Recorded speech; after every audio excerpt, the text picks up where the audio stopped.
those who are still asking for the notes, you will need to go to the form to request for it. All right.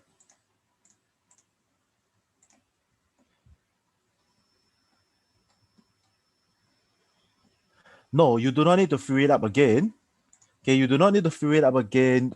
You should have all notes with you by now if you have already gotten it in the from the last lesson on Tuesday.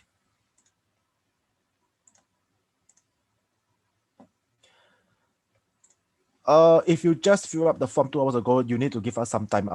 Shane, with regards to that, will be sharing with you the notes. All right, some of you are actually asking what is the password for the notes. So the password for the notes, okay, I'm just going to open up a notepad. Okay, the password for the notes is going to be Coding Lab X Shopee 2021. All right, that is going to be the password for the notes. The notes for all lessons are in the same folder. So for the previous lessons as well, it'll be there. Okay, do note that you are to write in your Gmail account instead of your Hotmail account. So if you need it, you might want to re-edit your either your form or resubmit a new form. All right.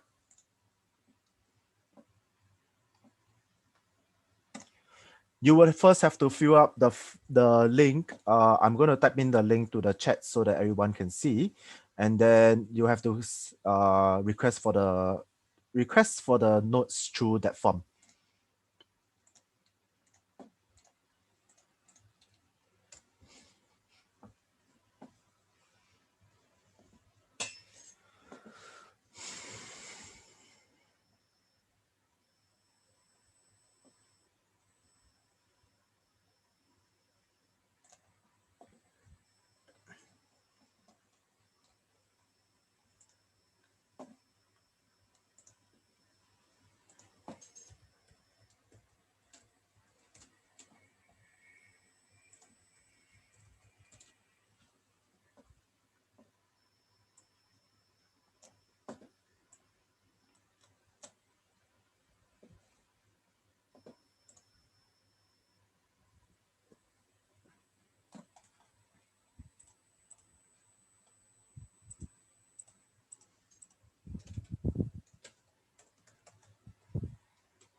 Okay, I'll be beginning the lesson in a minute. All right. So,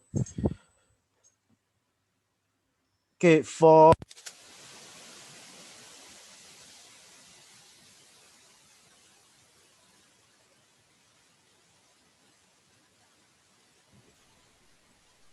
Sorry, Edmund, I think your mic got cut off. You might want to. can you hear me? Yeah. All right, Ken. Sorry about that.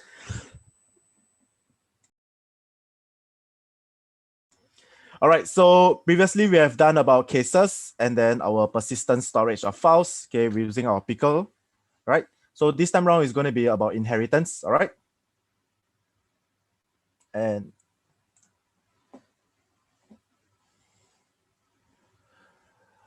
okay, I'm going to begin.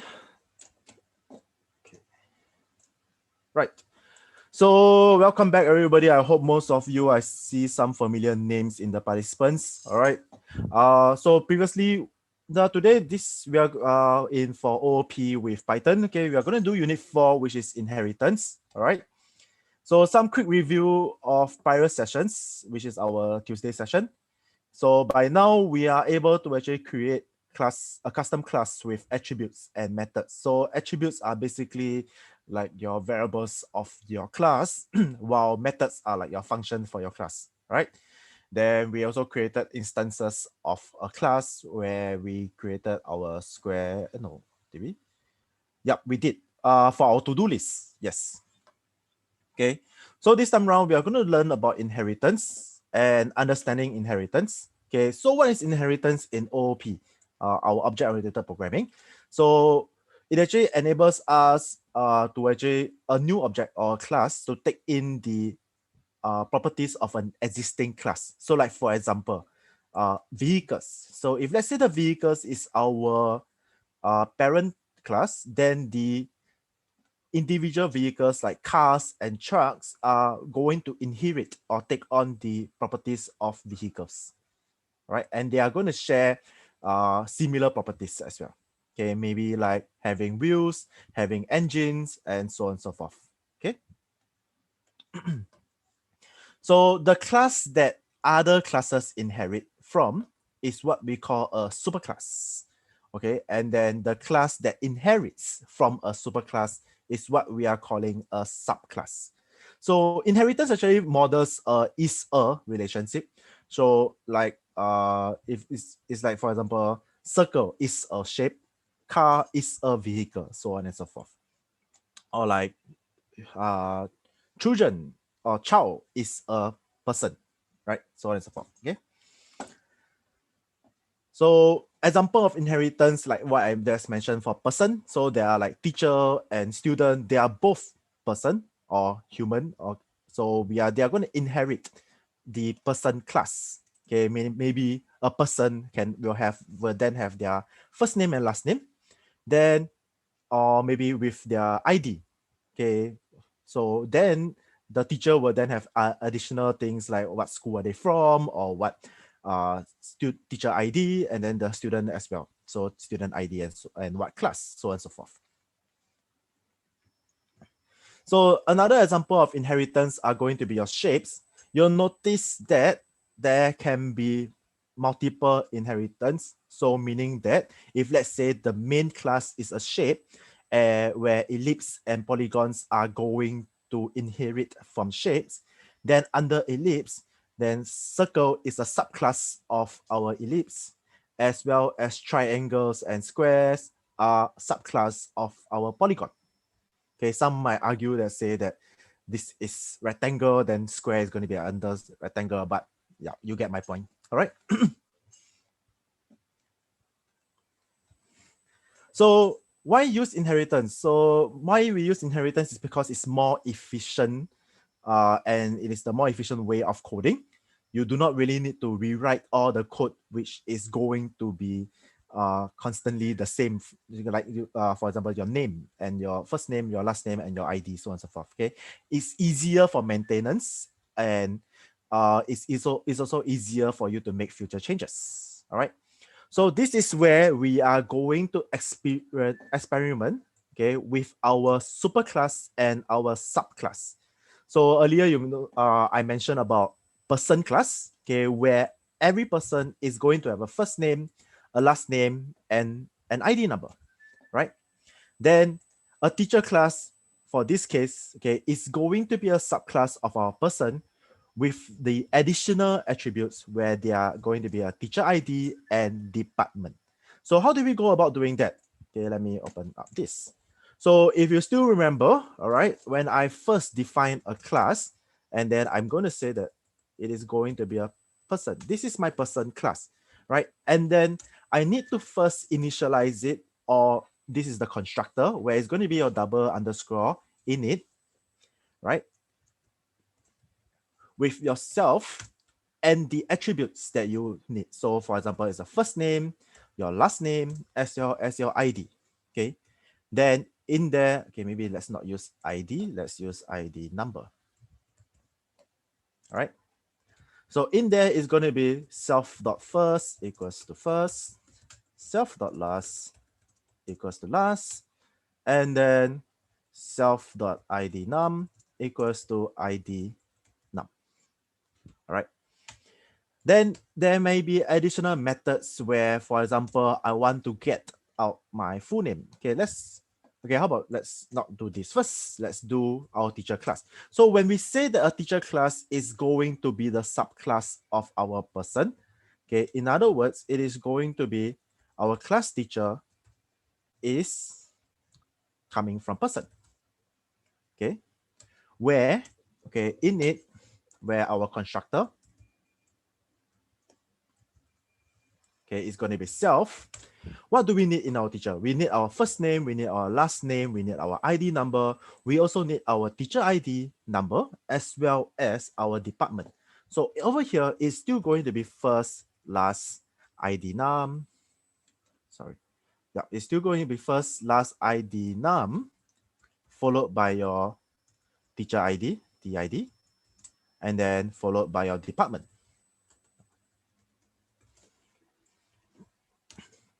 Right? So what is going to happen is this, okay? I am going to tell Python that from person, okay, I'm going to inherit from person. What am I going to inherit? I'm going to inherit the first name, the last name, and the ID number. All right. Then the rest of it is going to be myself of my teacher ID is going to be my teacher ID that is going to be input, as well as myself of the department is going to be the department that is entered in. All right. So this is how we go about doing our superclass and subclass. Am I going too fast? Okay, so some of you are asking about the brackets over here. So like what I mentioned last class, okay, the brackets over here, or some of us will then put an object over here. Okay, this is where it is needed for Python 2.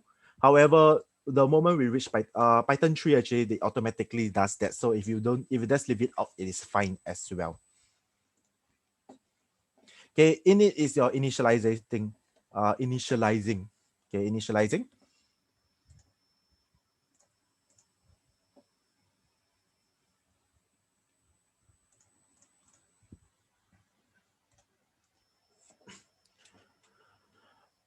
All right. So with that, we can also do some additional stuff.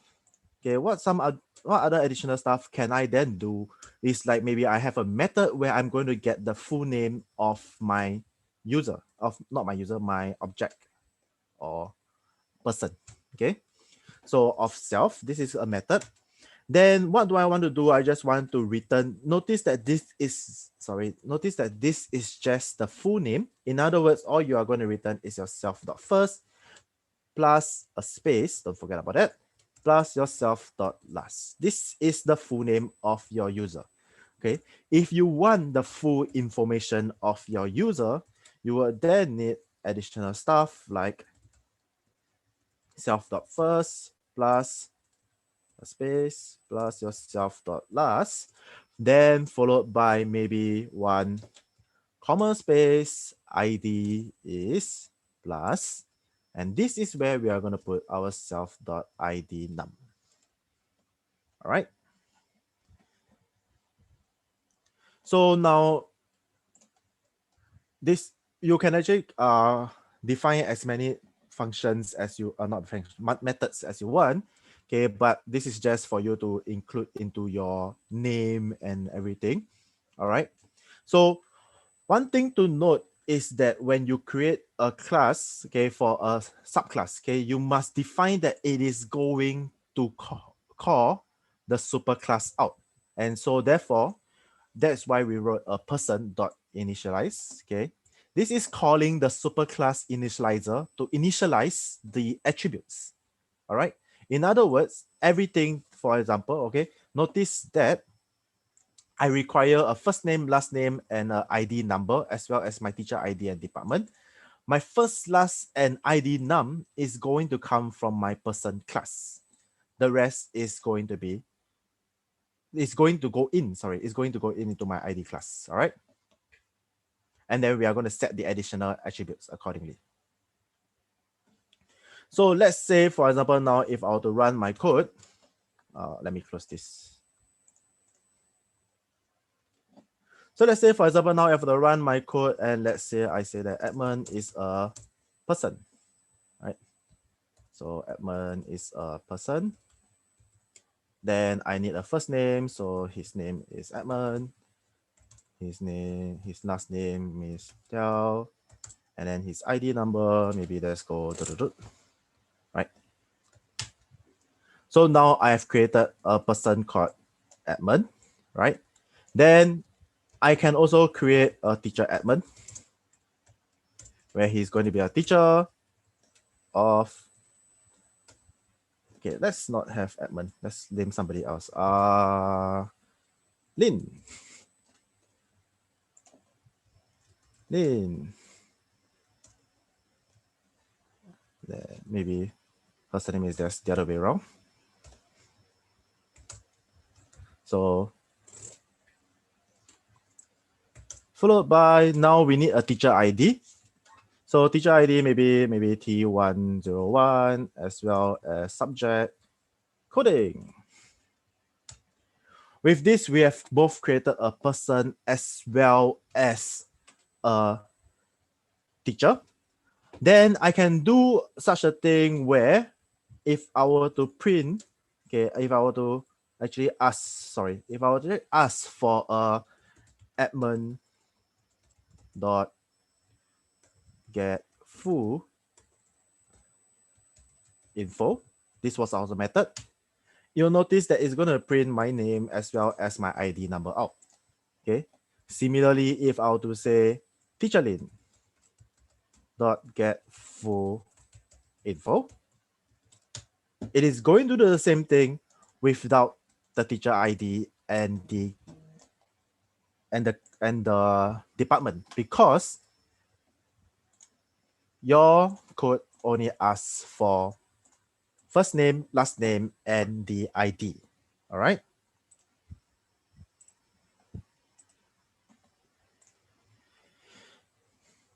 So this is how we do it in. So you notice that I actually wrote it in the shell. So if you want to do it properly in your code, so this you're going to be your main body of code. Right. So this is how you're going to run your code if you need it. Notice that I just did in my shell, all I did was just get full info. However, because this is a return, if you are going to write it in your main body of code, you would then have to print. Okay. Sorry, you would then have to use a print of your get full info for it to work. All right, print teacher Lin.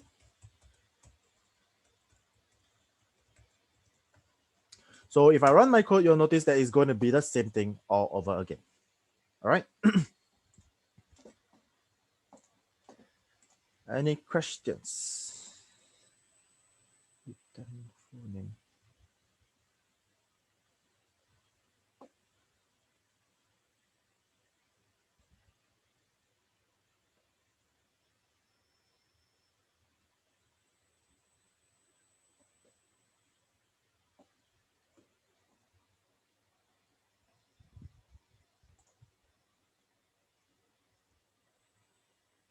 With regards to the data type, actually, if you actually notice that I wrote strings, however, if you wrote numbers, it will work fine as well. All right. So let me run my code again. Oh, sorry. Because you can only add, yeah, there's a reason why I add strings, because you can only join strings to strings, right? So if you want, you will then have to do a string of this. Okay, you don't have to cast this to the string.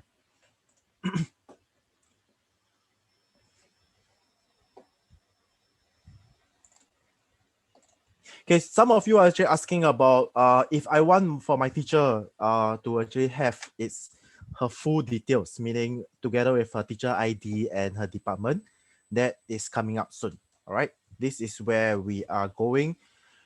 So first checkpoint, I think it should be fine. You guys shouldn't have an issue. So this is where we are going to be overriding the inherit method.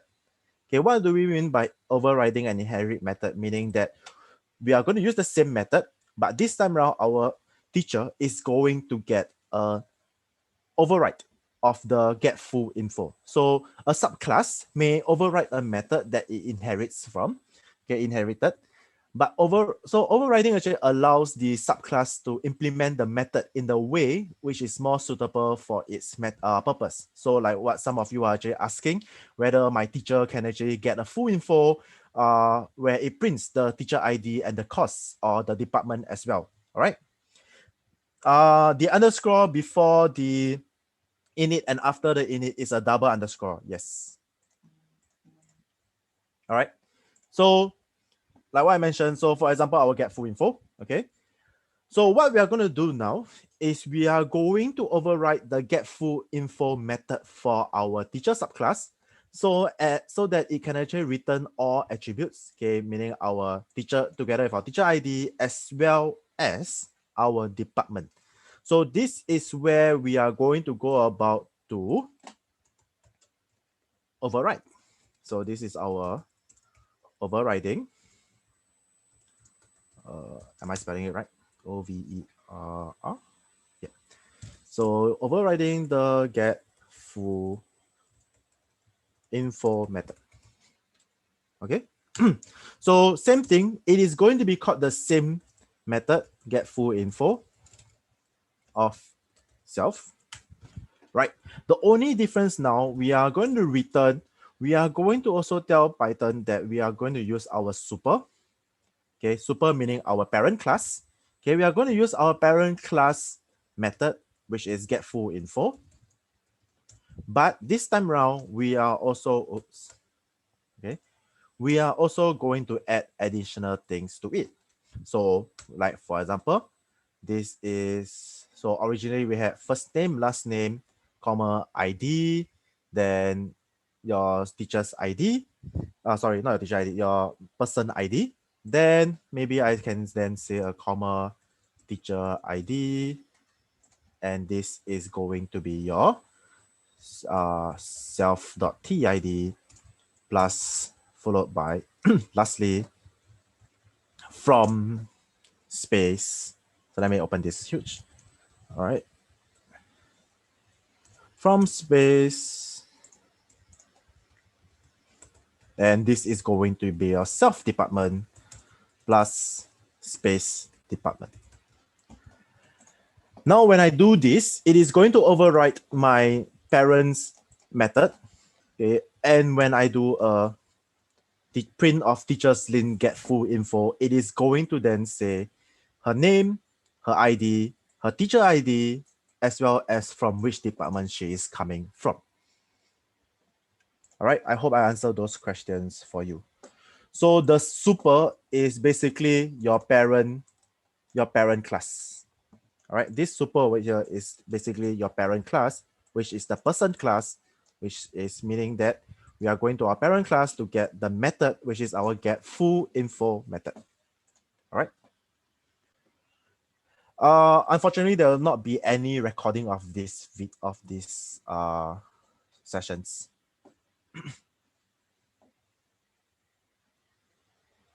All right, I'm going too fast. I will slow down a bit. Sure.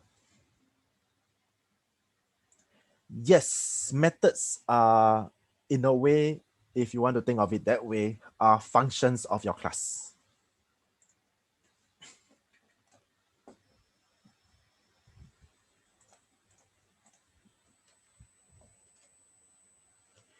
So what exactly is overriding? Overriding is basically getting you'll notice that I have a get full info over here, but my teacher requires have other information where they have their teacher ID as well as their department. When I didn't have this function, this method over here, so let's say if I were to comment this out, when I didn't have this method over here, you'll notice that all it printed for the teacher was the same as a person, whereas there's first name, last name, and their ID number. However, that is not the full information for our teacher. All right. The full information for our teacher is together with their ID number, their teacher ID number, and the department that they are coming from. That's why we have to override that get full info method, such that it will then, if I run my code now, it will show everything that is basically the full information. All right.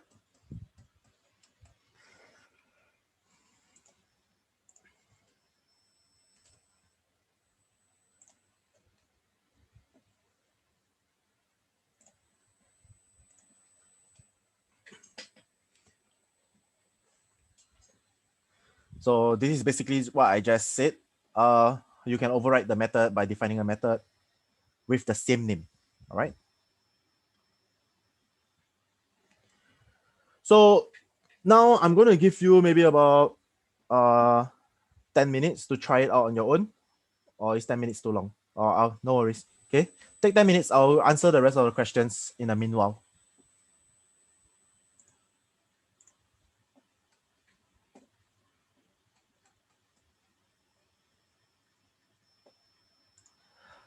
No, the code will not be shared at the end of the session. However, we have already uploaded some sample codes together with the notes.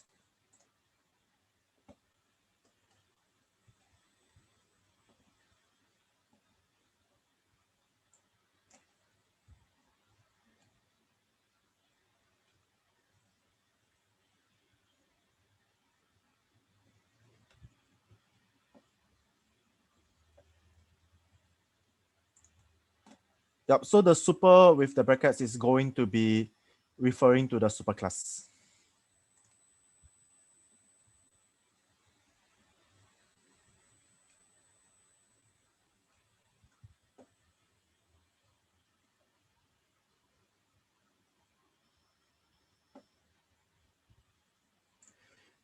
So mainly what it does, so one of you was asking whether it reduced the burden of rewriting the entire function again.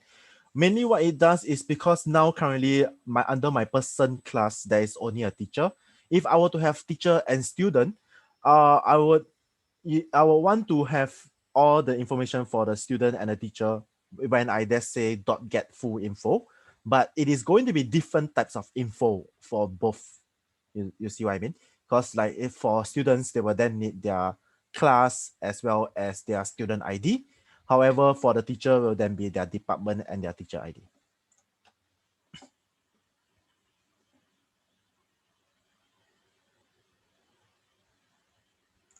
So you put a self dot because you are telling Python that it is the object that is going to be affected. The object itself. All right, so for those who need, I'm just going to leave my code here. Okay, I'm going to leave my code here.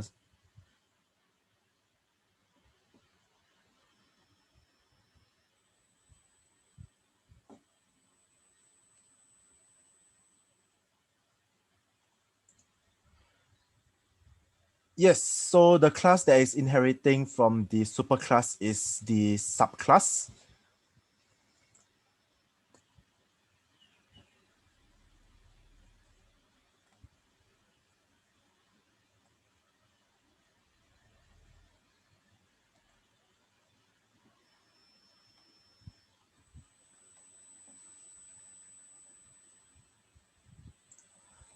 To indent is either tab, or you can actually do a control right square bracket. To dedent will then be control left square bracket.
Okay, so apparently there is a small issue with the notes.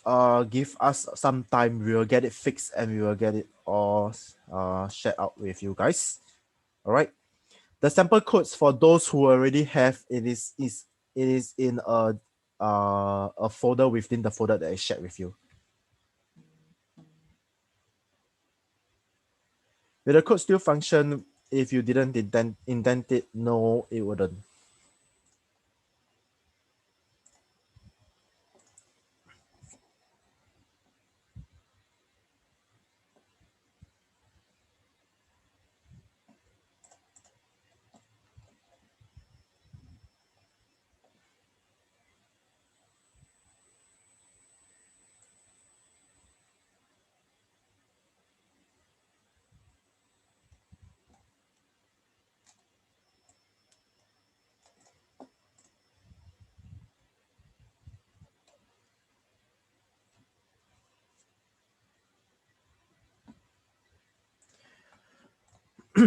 All right, I believe all of you have given this some try. Okay, my other colleagues will be helping to reply the other questions that is on the Q&A board. Okay, so now this is where we are going to create a simple school database. Okay, so for those who have been here on Tuesday, you will then know that we want to make use of a persistent storage, meaning we are going to make use of our picker module. All right, and then some additional things. So basically, your user is going to be the administrator of the school, where they can add, update, display, or even remove teachers and students. All right. So how it's going to look like? Give me one moment while I just take it out for you guys.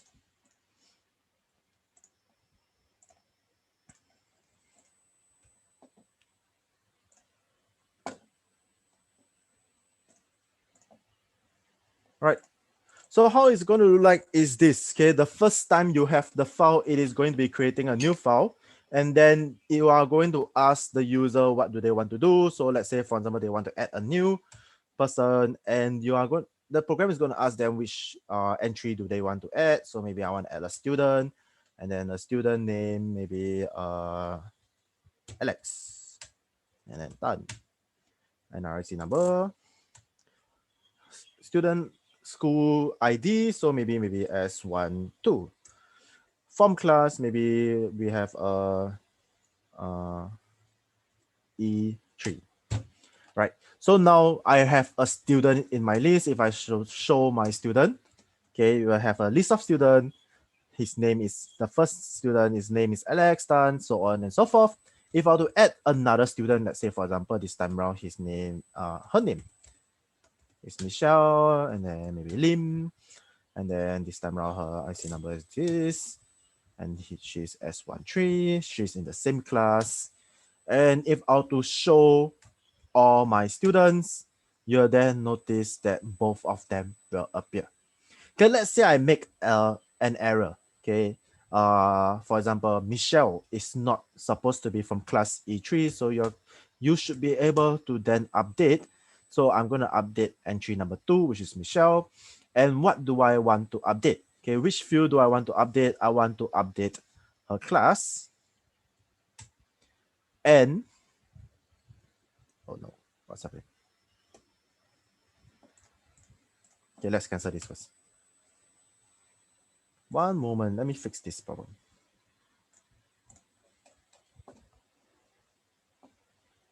Field to update.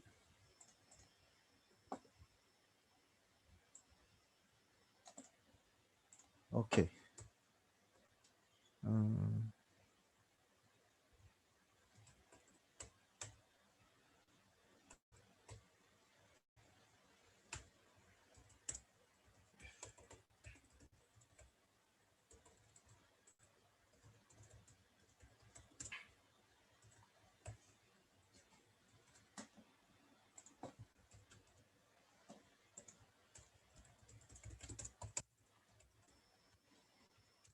Right.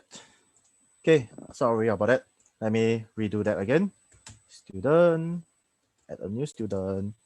Maybe this time around is still Alex and done. S13, E3. So this time around, if I want to update an entry and update the student, I want to update his form class. And what's the new value? His new value maybe is E4 instead of E3. Okay. Yep, don't worry about it. Okay, I'll run through the whole full thing with you guys later. So now, if the only thing you have to make sure is that if let's say I want to delete a student and then what?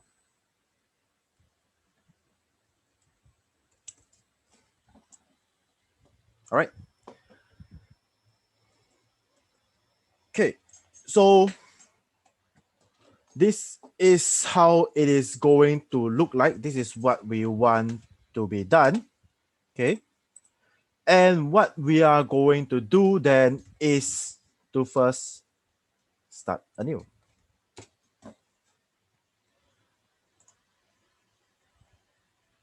So the same thing as before, right? We are going to create a class where this is our person class. Okay. One thing before that, I know that I want a persistent storage, so I'm going to import maybe pickle. All right. So let me first show you for all the classes. Okay. My person class is going to be, if I were to initialize it, yes. So what is needed in my person class? Is there anything here? No. Okay. So what's needed in my person class? I need his or her first name, last name, as well as their ID, right? So it's gonna be self of first. Let's do it properly. First name, last name, and ID number. Right. This is all. Everybody is going to have this, right? Then same thing as before. Self dot first name is equals to first name. Self dot last name is equals to the last name, and your self dot ID num is equals to your ID number. Okay. Then I have other class.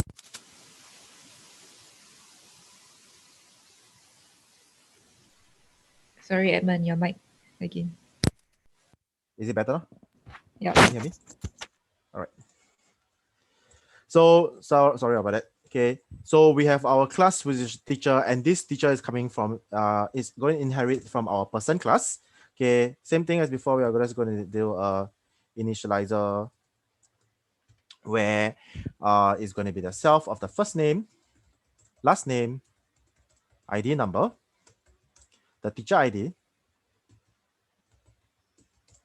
Then okay, how about staff ID? Staff ID and department. Okay, then it's going to be same thing as before. Sorry. Let's use person.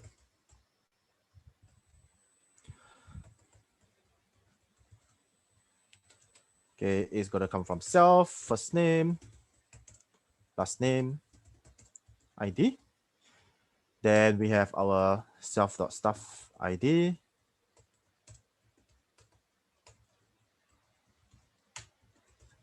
Department is our department.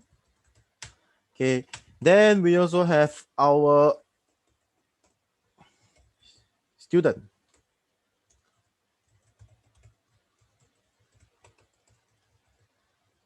So this time around, they did mention to us that the student is going to have a few of this information. First name, last name, ID number, school ID, as well as their form class. All right. So we're gonna def init self first name, last name, ID number, student ID, and form class. Same thing as before, is coming from the person class. Therefore, we are going to use the person, self, first name, last name, and ID number. The rest of it is going to be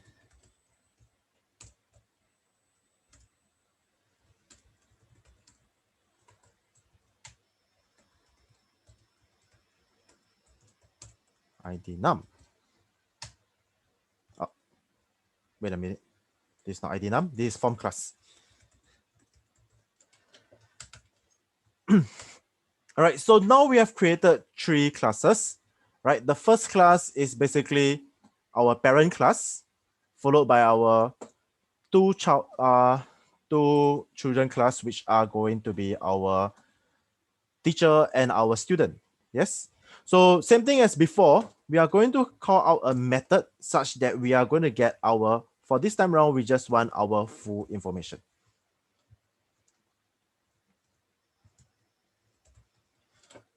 So the method for calling out the full information, okay, we are going to return.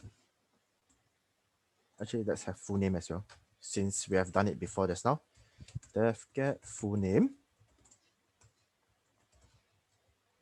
Right, this is going to return, same thing as before, self dot first name plus a space plus self dot last name. Then your full information over here is going to return a, okay, this time around, let's make it more formal a bit. So it's name plus self dot first name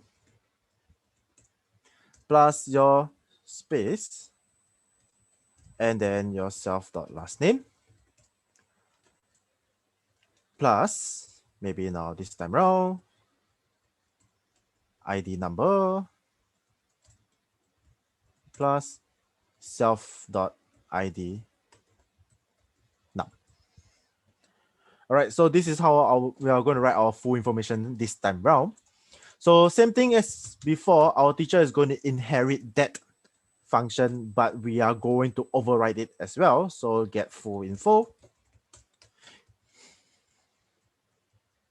self. And this is where we are going to do our return of super, because the method is coming from super, right? Get full info. So I already, once I do this, I'm already having all of this. So what I think next is our space like this, then maybe stuff ID.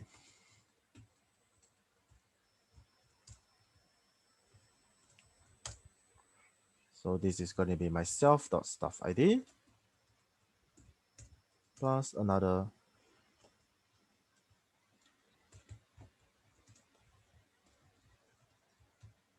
department. And self.department. All right. So now I have this, I'm going to write out the same method. Okay, this time around, my student is also going to have a get full info method, but it is also going to override the person, the method from person.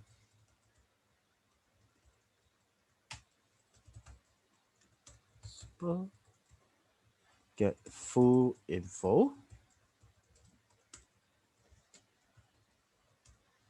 Student ID.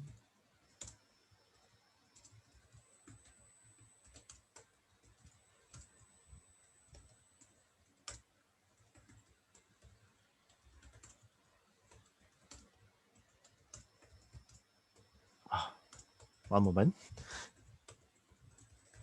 Not department, form class. Right, so your student is going to get every full name and their ID, their student ID, followed by their form class. Okay, there's one thing that we then have to do is that, notice that previously, if we look back at our to-do list, right? when we did our updating. Okay, we will then have to do our update because our update in the as a method of our class, because this update is updating the object itself, which means in that case we are going to have to update our not person, sorry, update our teacher and student individually. So this is updating my teacher. So def update.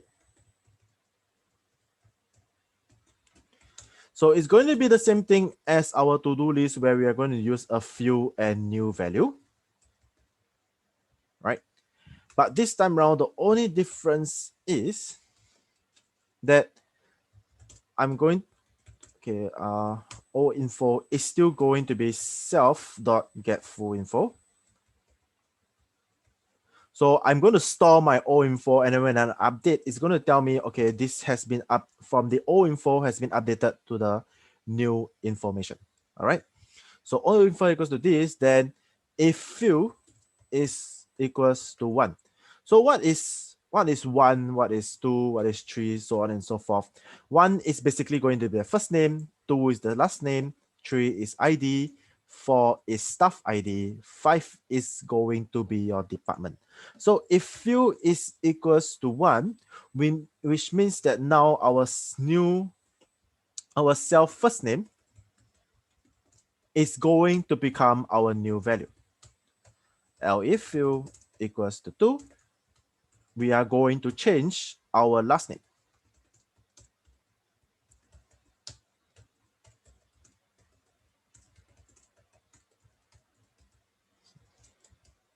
This is going to be my ID num. Right, let me do this.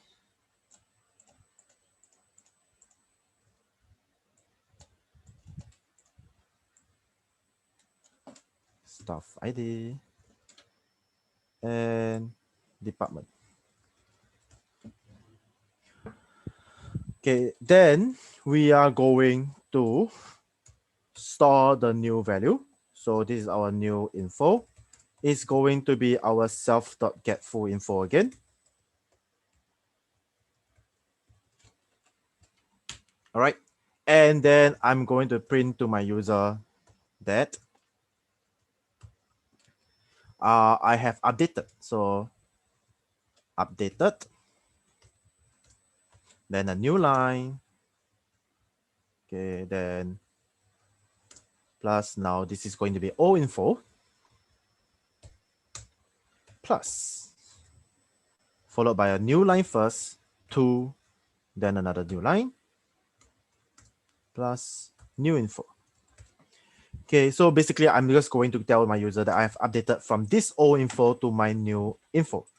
Okay, next thing is would then be this is going to be in my student class as well. Okay, only difference now is it's not going to be staff ID, this is student ID, as well as this is going to be your form class.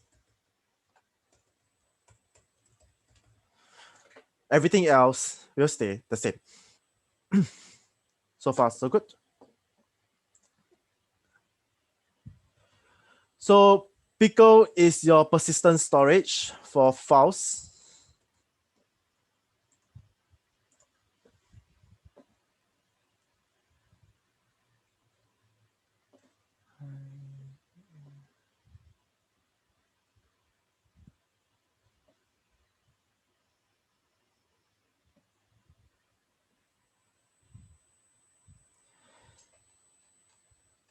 Yep, so the Pickle module is basically for you to save your files that is going to be persistent. And then, but the only thing is that the text that is saved under Pickle is not human readable. But the good thing about Pickle, why do we use Pickle is because files can only save text, meaning your strings, while Pickle can save lists or tuples in it. All right.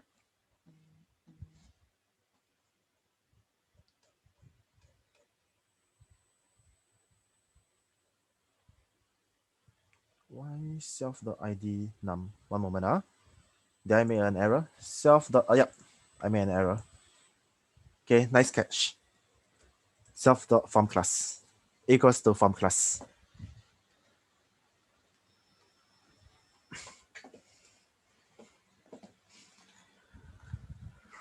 All right, so now we have done up all our classes. Okay, so we have our person class, we have our teacher class, as well as our student classes. Okay, what we are going to do now is our functions.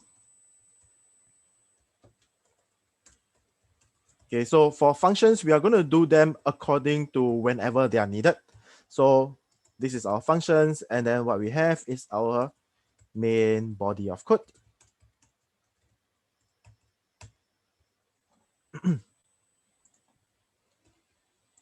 All right, so is my mic still working? Yes, okay. So same thing. Okay, I know some of you didn't attend the Tuesday lesson, so I cannot say same thing. Okay, so first off, we are going to make our database file sound have a name. So maybe our database file name. This time around, maybe let's have it as school database.pickle. Notice that this must be a string. Okay.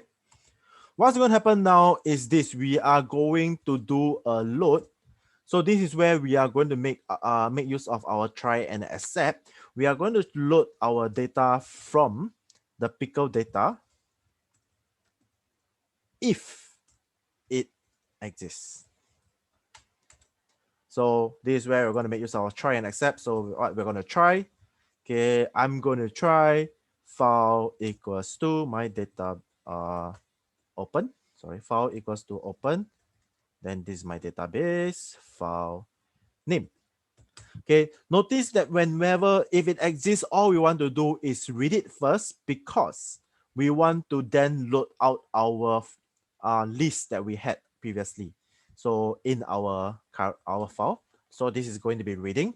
So what is RB? RB is reading in binary. Okay, then we are going to make use of two lists because we have two different type of people. One is a teacher. So this is my teacher's list. Teacher's list is going to load. So pickle load. Pickle dot load of file. And then my student list is also going to load. Then some of you will then ask, well, does it matter which should I put first? Yes. So if you are going to put teacher first, you have to constantly put teacher first because it's going to load file by file. So as you have opened your file, one thing that you have to do is then file close. Okay. Some of you might not get your code to work because you forgot to close the file. Okay, except meaning that if any one of these has an error, which means that, for example, I can't read the file because that file does not exist, then what I'm going to do is just print to my user, creating new file. Creating new file. So what's going to happen when we create a new file is that we are going to have a teacher's list. And this list is just going to be our empty list. And we are going to have another list called our students list. This is also going to be an empty list. All right. So while your program is running, in other words, okay, we are going to make use of our flag, meaning, for example, I'm just using a run program equals to true. So while run program, meaning while true, okay, while run program, we are going to ask my user for an input. And this input is one where we are going to ask them what do they want to do. Okay, this is our question that is going to constantly happen over here. What do you want to do? Then once you're done with everything, what do you want to do? So on and so forth. What do you want to do? So the question over here is going to be, what do you want to do? Right. Followed by, what do we have? So we have a few options. A for adding a new entry. Okay. Then we have S for show a list in the database. All right. Then what's the next one? We have U. U meaning we are going to update an entry. Then D for delete an entry. And last but not the least, E for exit the program.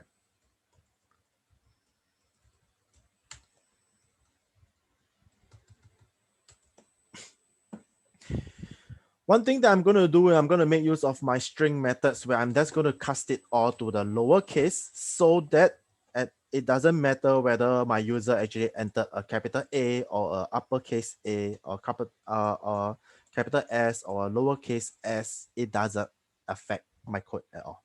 All right, because I'm just going to cast it all to lower.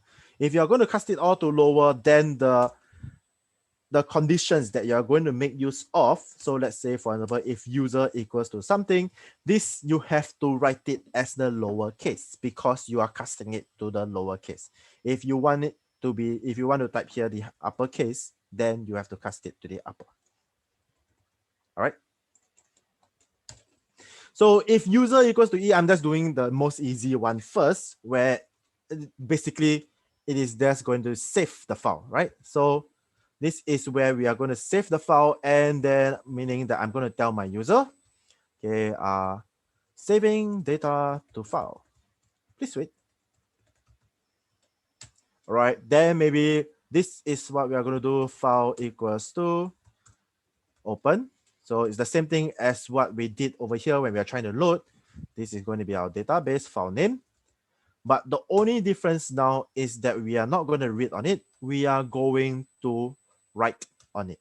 Okay, we are going to write in binary on it, and we are going to do a picker dump. So this is where we are dumping our data into the picker file. So picker dump on which item. So I'm going to picker dump my teacher list. All right. And into where? Into my file. Same thing. Pickle.dump of my students list and into my file. So same thing as before, every time whenever you're done, what you're going to do is then do a file close. Okay, you always have to close your file. Then maybe you can tell your user, file save.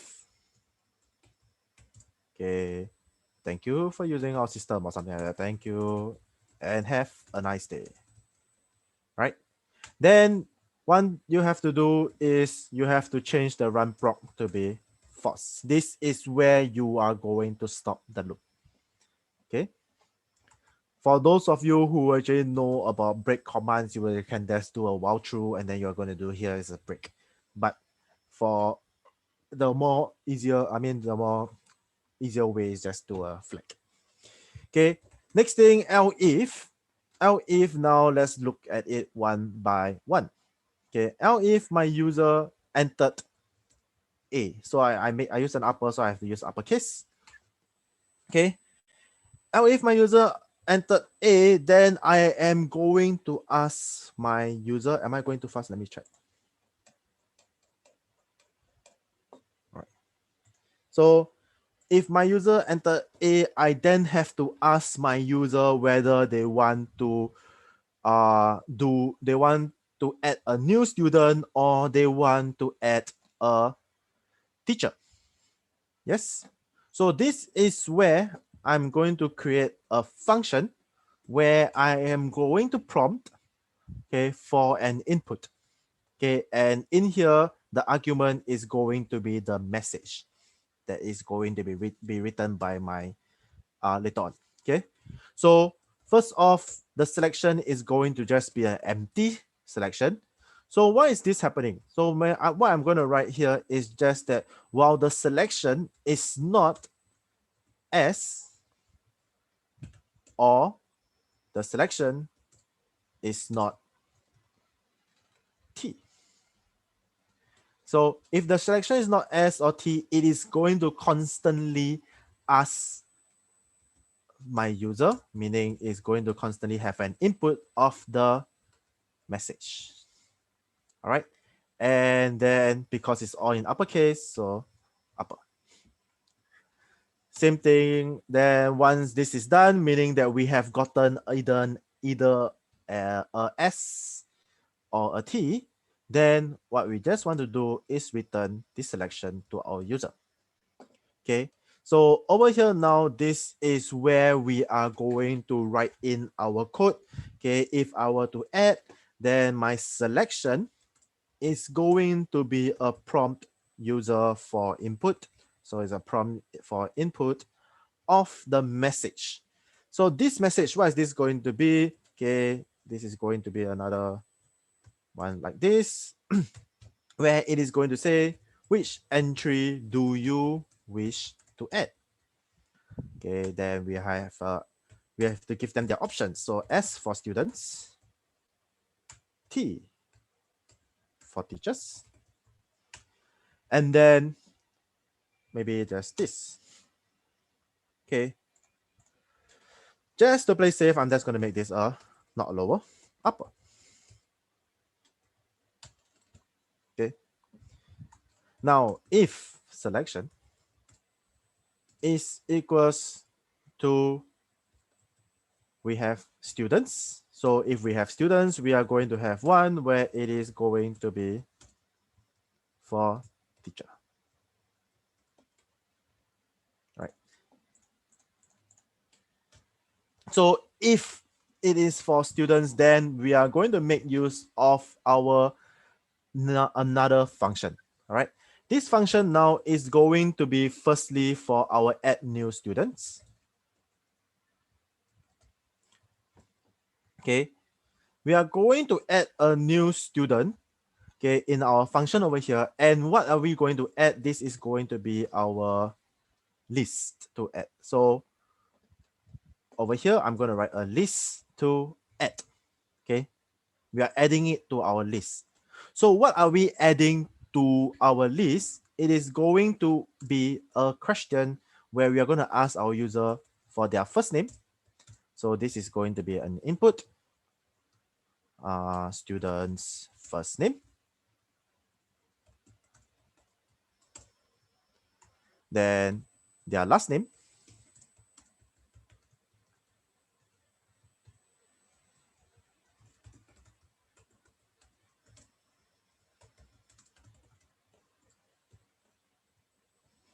That's my mouse. Then we also need their new ID num.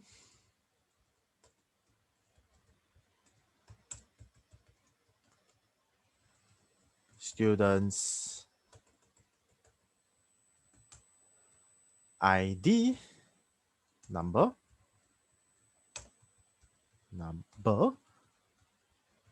Then we also having to ask, for now, this is our new student ID.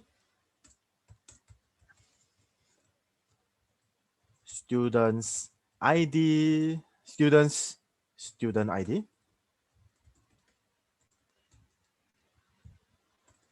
How about student school ID? Lastly, is going to be your form class.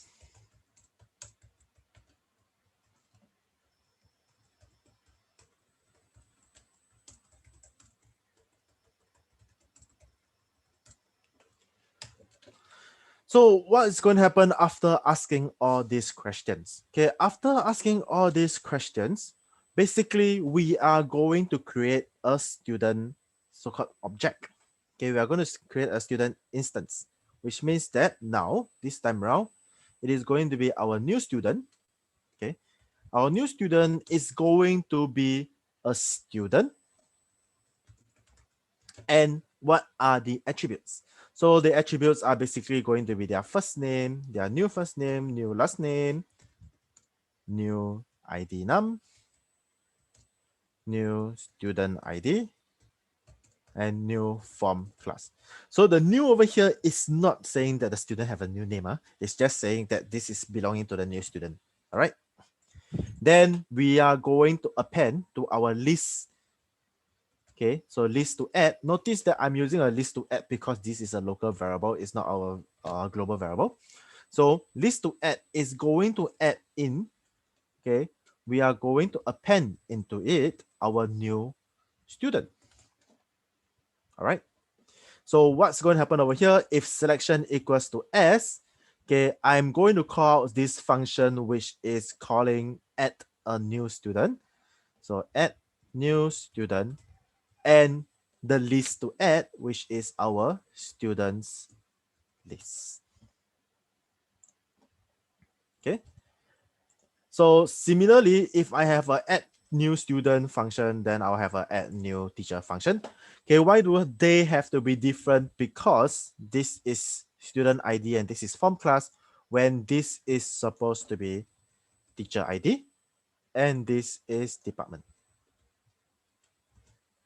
Right? So this is not student anymore. This is teacher.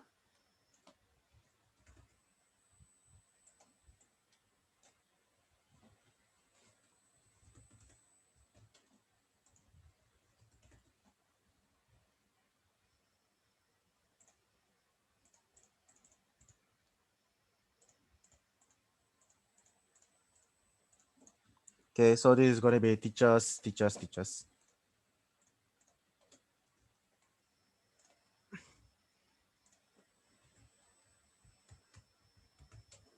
All right, so this is not going to be student anymore. This is teacher, new teacher. Okay, so the new teacher is going to be teacher school ID, and this is the teacher's department. So this is going to be the teacher. Okay, we're going to make use of our teacher class to create this teacher instance. Right, then this is going to be your teacher ID, as well as this is your new department. Okay, list to append, and then we are going to add in our new teacher. All right. So same thing as before. If the selection is T, we are going to add new teacher to the list to append. This is our teacher list.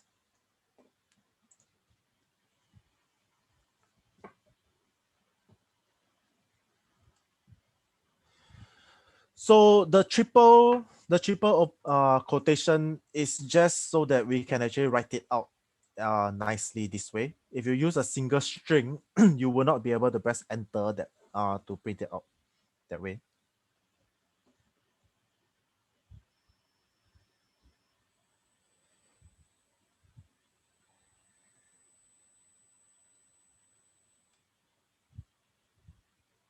You'll notice that the add new functions are not part of the class. They are not methods.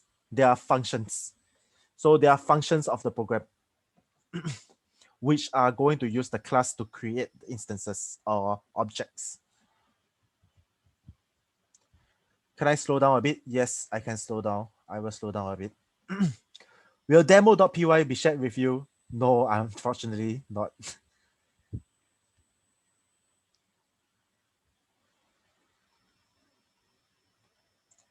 Yes, thank you very much for those who point this out. This is not add new student again. This is add new teacher.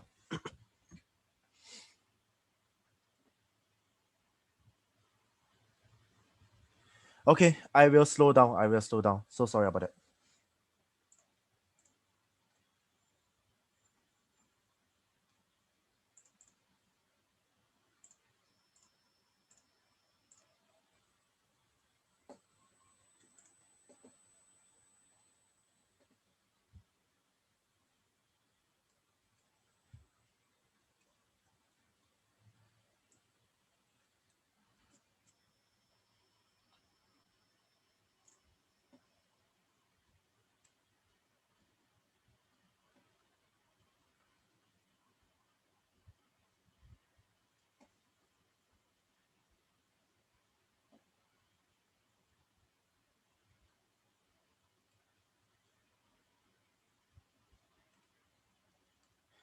The code for the previous session will be together in the folder that for this session.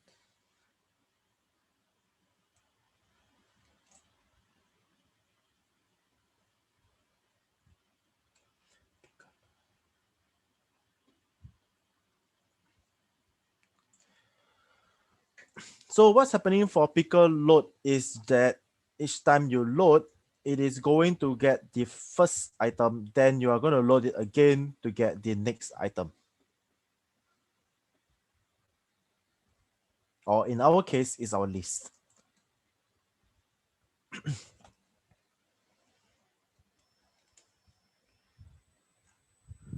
All right, so now the next thing that so basically we are done with adding a student or teacher, right? So now the next thing that we want to do is our show, which in other words, if our user entered S. Okay. So if our user actually entered S, the same thing is that we are going to ask them if they want to ask for basically if they want to show for teachers or students or teachers. All right. So the only thing that is just a copy paste. Okay. Changing here. This is not add anymore. This is show. All right.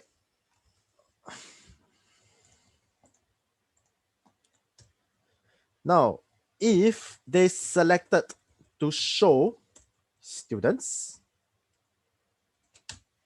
so if they selected to show students, we will then need to show the full list of all the students. All right.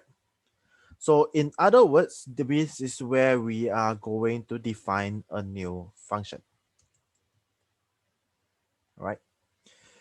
Let me know if I'm going too fast. I will leave the Q&A open so that I can see if you're asking if I'm writing too fast. All right. So what's going to happen is we are going to define a new function which is going to show list, and this is going to show the list to show.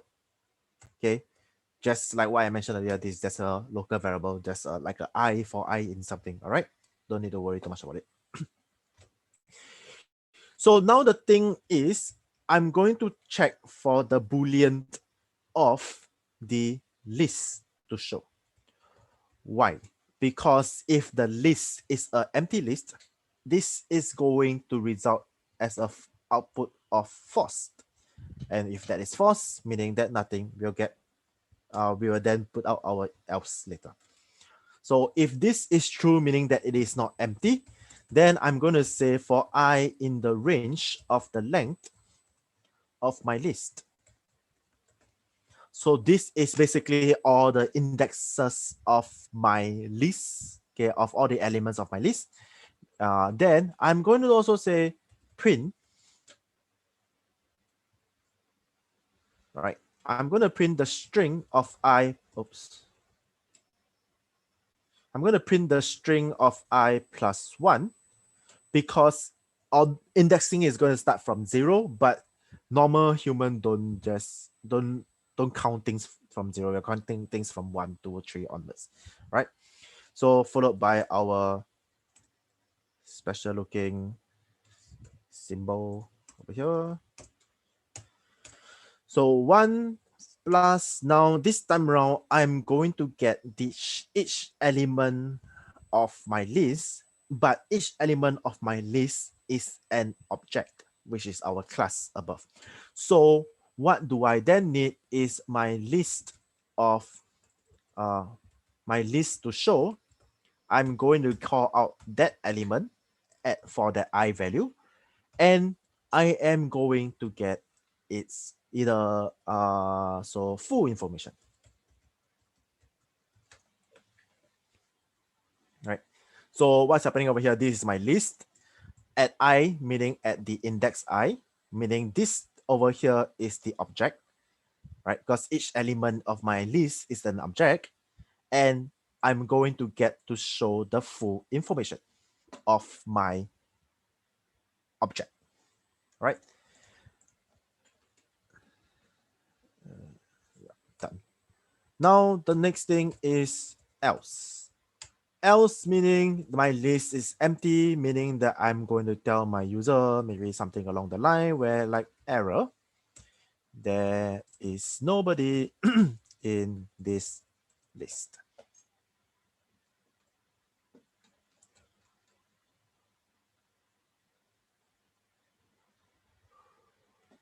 for those who are asking where is this list to add and list to show, do note that they are just they are just local variables, where the global variable will then be when I type in the function with the list that I am using. Because I'm not going to fix it to student list or teachers list, because I'm going to use this show for both of them. All right. So what's going to happen is this, okay, if the user entered for to show the student list, then maybe I can just tell them a printing of list of students,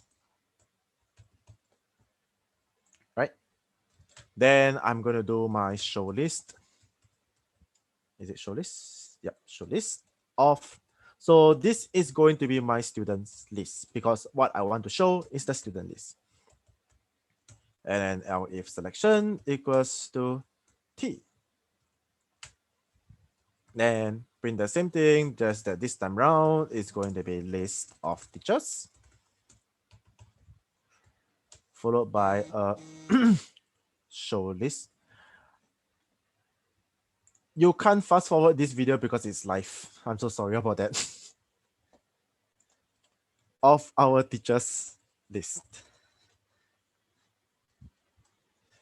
All right. Then basically, if there's an if, there's if, basically there's going to be definitely an else, and then this is where I'm going to put an else, an invalid input. Please try again. Okay, but wait, it will never happen because the prompt is going to constantly ask until you get a T or S. So yeah. Okay. Now we have done for A, we have done for S. Okay, let's do for D first, because update will be slightly more tedious. So now, if the user entered D, if the user entered D, same thing as before, we are going to ask them if they want to delete teacher or student. So now this time around is not show, it is going to be delete. Okay. Same thing as before, I'm just going to copy our show, cause why? If I were to ask to delete something, I would want to first know who I have. Yes. So I'm going to keep the show there. I'm also going to the show for students, and I'm going to keep the show for teachers. So I want to know who I have before I'm deleting. Okay. Now, if I were to delete a function, if I want to delete an entry, so this is my delete entry. Okay, and this time around my my list to delete.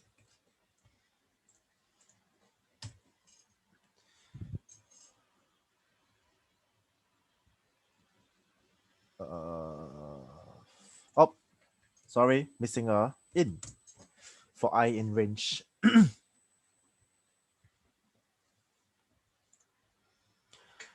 All right, so if I were to delete an entry, okay, meaning that, okay, so I'm going to try first to see if my entry that I want to delete, so entry to delete, this is going to be an integer input to my user, meaning which entry do you want to delete? Why is it an integer input? Because when we are showing it in a 1, name 2, name 3, name, so on and so forth. Therefore, when I'm asking to delete, I would then have to ask it as an integer, because I want them to key in the number. And also because we are using list, which means that we will want to use the number to then delete from using the indexing. All right.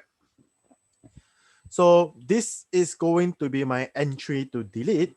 And then I am going to check if my entry, okay, my entry to delete is between 0 and the length of my list. Do note one thing. Do note one thing that this is not going to be equals to 0 because 0 is going to be our cancel. All right, list to delete.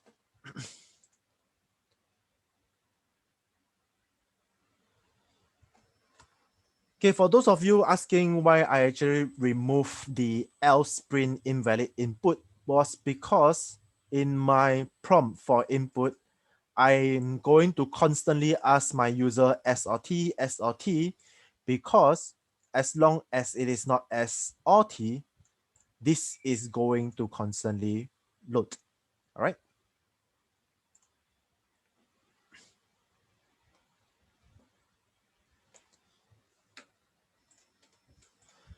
Next,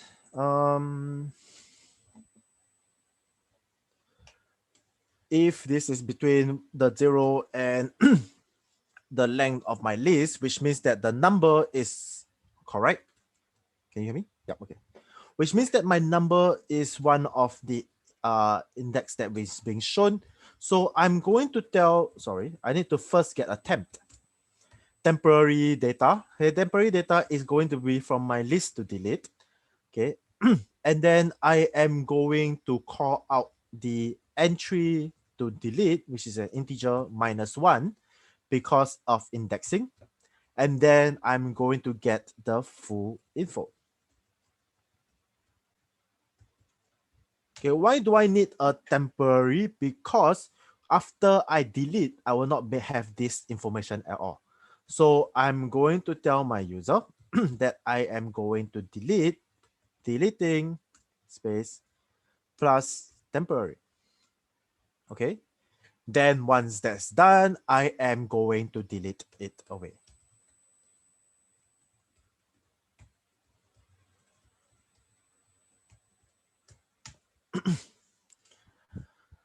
All right. Next, elif my entry to delete equals to 0. So in other words, I have to type in here 0 to cancel. Right? So if my entry to delete is equals to 0, all I am going to tell my user is that I am canceling delete. Nothing will get deleted. Okay.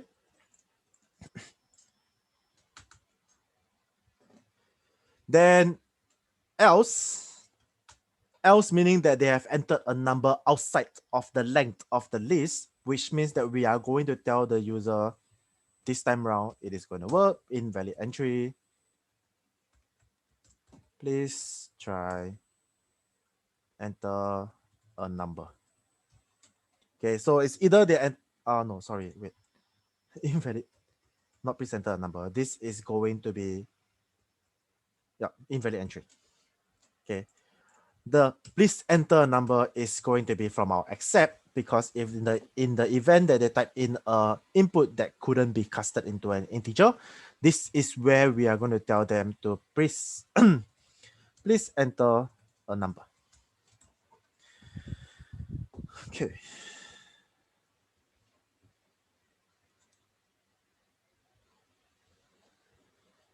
All good so far. So if I have a delete entry now over here, which means that okay, I am going to go back down to my list over here. It's called delete entry, right? Yes. So this is going to be delete entry of of my student list.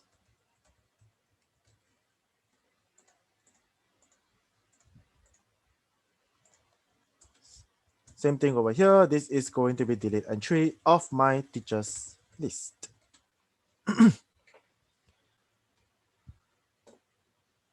Now, so with that, we are done with deleting. So now there's the last part, which is our updating.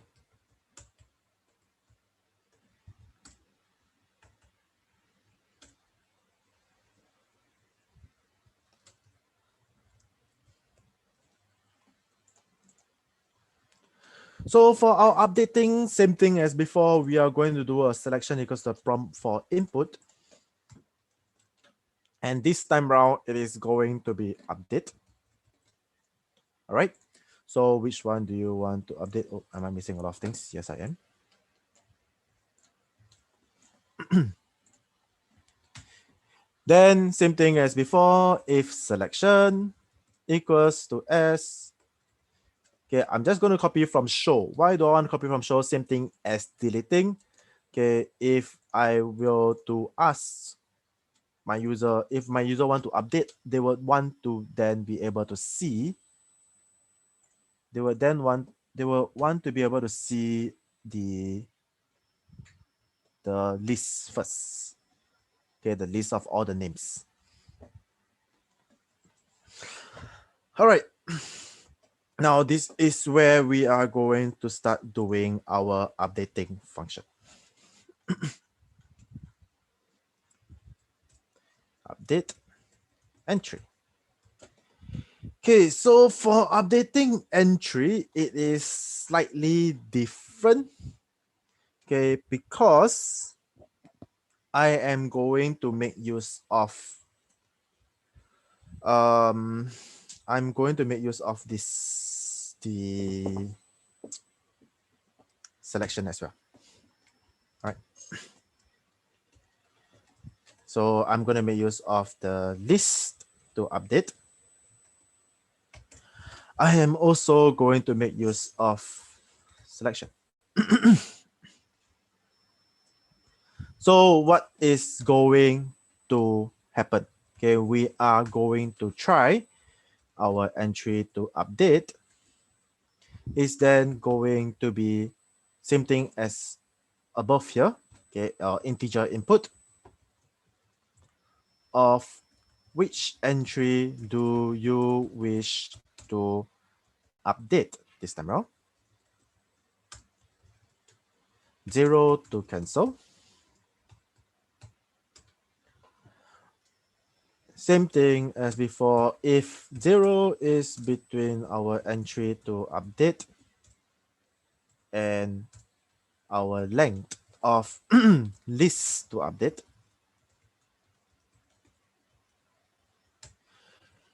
now same thing, temporary is going to be my list to update at this entry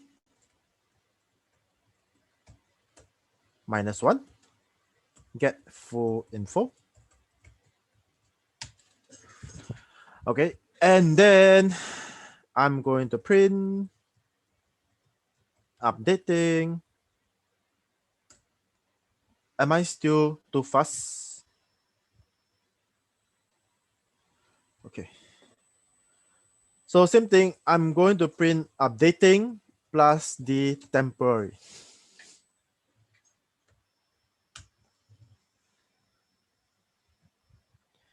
Now this time around there is no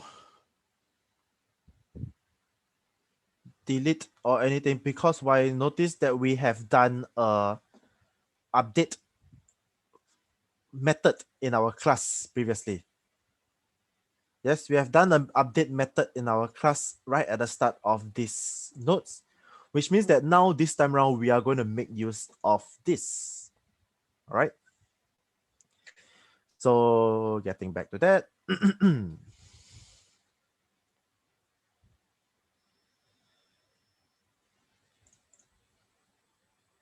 Updating this now. Okay, wait, updating first.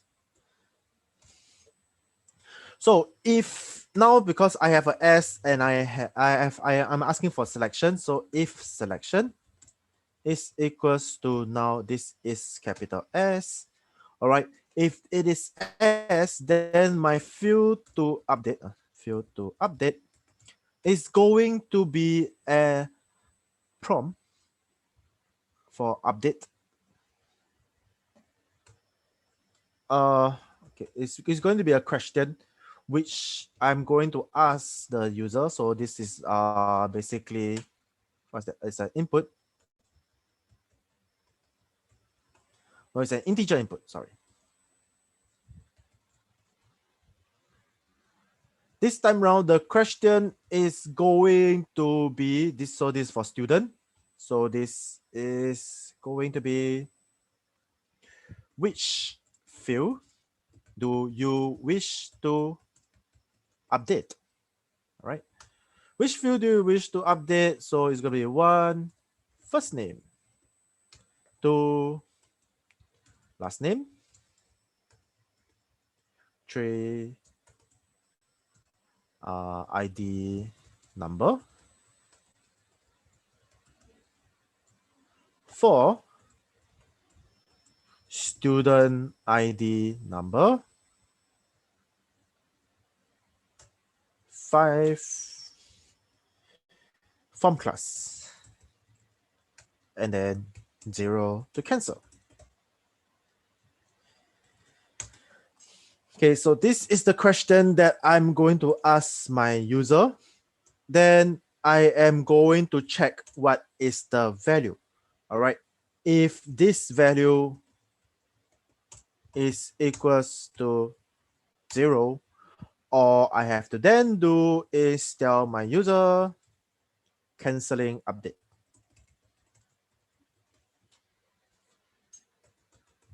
Canceling update, nothing will get updated. All good so far. Okay, now else. Now if my user to, sorry, my field to update, okay, this time around, if it is from between 0 all the way to 5, not inclusive of 0. Okay, this is where they entered something from 1 to 5, and then now this is where I'm going to ask the question, which is new value. So new value is equals to an input of what is the new value. So it doesn't matter whether is it a first name, last name, ID number, because it is going to have, we are going to just ask them what is the new value. All right. Knowing that we can then, okay, make use of our, what's that thing called? We can then make use of our list to update. Okay, we can then make use of our list to update at our entry to update -1. All right, meaning now this is the object where we are going to make use of our update method. Okay, so dot update. Okay, this update method will require two information, the field and the new value, which is where we are going to enter over here, field to update, and our new value. All right. Lastly, else meaning they have entered a figure that is not out of from 0 to 5. You're just going to tell them, or they didn't. Yeah. So if they entered from 0 to out of 0 to 5, then you're going to tell them, please, or that's invalid selection. Okay, same thing as before. Now I'm just going to copy this and paste this out. This time round is going to be elif. Elif selection is T. Okay, this time round, this is not student ID number, this is teacher ID number, and this is your department. Everything else will stay the same because the method that I named for the teacher class is the same. Update. Oh, good. Then, so now that we have all this done, we have a try over here. Do not forget about that. If selection, is my indentation right? One moment. Okay, good. So we have a try over at the front. Do not forget about that. In other words, what do we need is an accept. So try meaning this is asking for an integer, meaning that they entered something other than an integer. We are going to just tell them print. Please enter an integer. That's invalid. Error. Invalid. Selection. Okay, just for my case, I'm going to change this to be a different file name. So over here, we have show list, but we are not done. We need one where we have to update entry. So this is our update entry for the student list. And this is my update entry for the teachers list. All right, with that, we are done with our program other than the last else over here, meaning that the user didn't enter ASUD or E, then you are going to say to the user, invalid selection.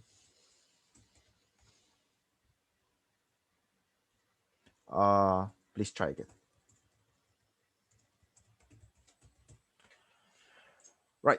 So now if we were to run our code, okay, if I were to add a student, this time around is admin,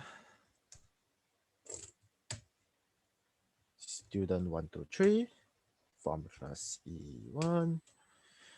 Then I'm going to add another student, Alex. T, sure. S3 to 1, E2. If I were to show all the students in the list, and if I want to, let's say, update the student list, students here, my bad, forget the S. All right, so always check your code.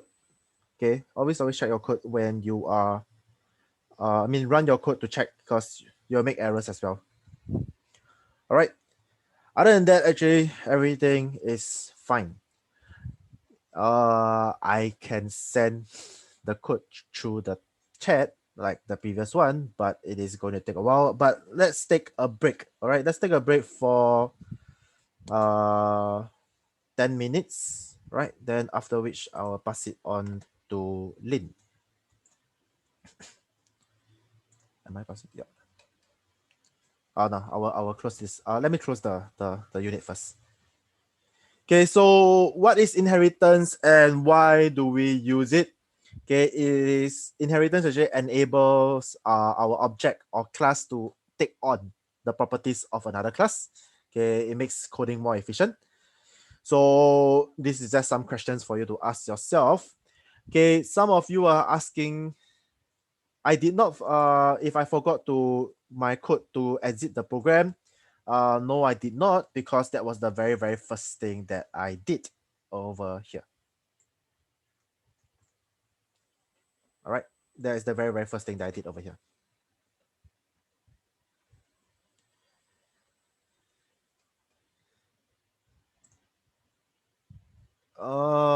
I will try and see how I can pass this code into the chat. Okay, I'll see if it's possible. All right, give me a moment. How many functions in all? I have one for prompting for input, two for adding new entry. So that is 3 already. One for showing, 4. One for deleting, 5. One for updating, 6. So a total of 6 functions.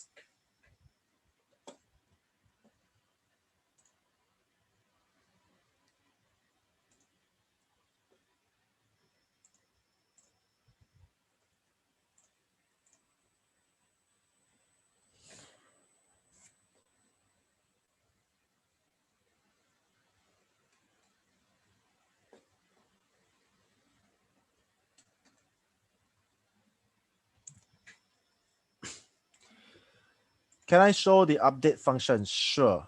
But it is slightly long. For teacher and for student is in a way similar. So I hope it's enough.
Okay, let me see how I can do it.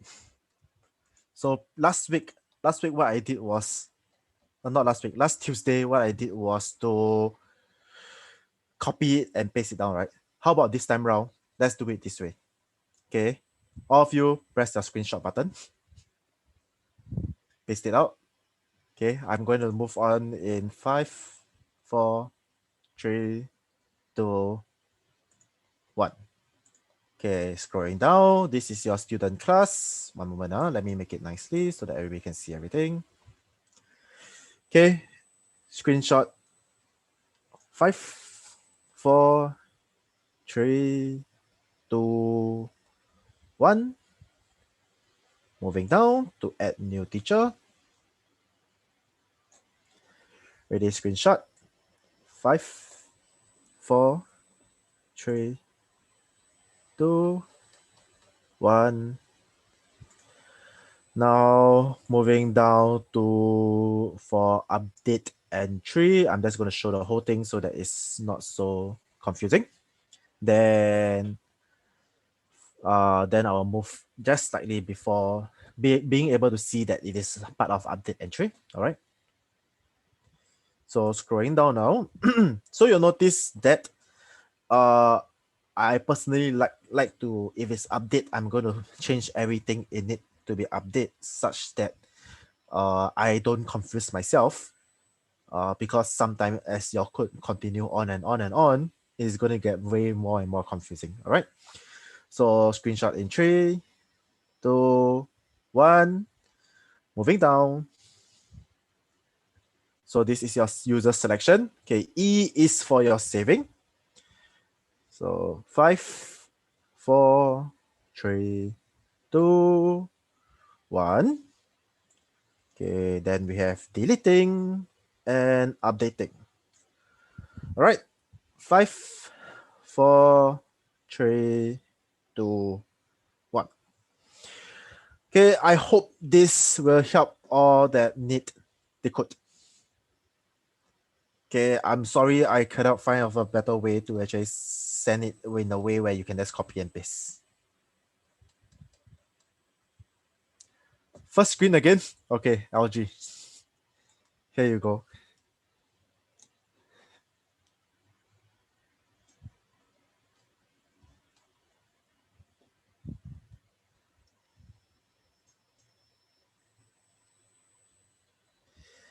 Code segment.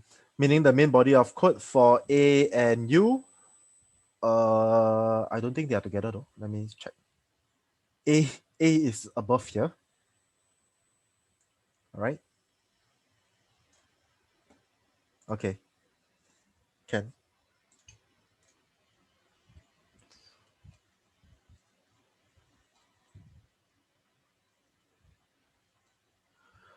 All right. I will then hand it over to Lynn. Lynn, are you ready? Great. Okay, I noticed there's a number of students that ask about the notes. So currently, we are still trying to add you guys because it's a huge number of you guys. So I think if you don't have it now, just wait like a day or two. We'll try to get it done by tomorrow. Yeah. So I'm going to continue with the session.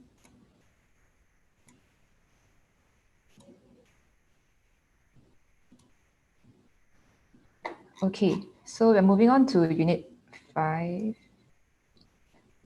which are some challenges. So before we go through, we can go through a quick review.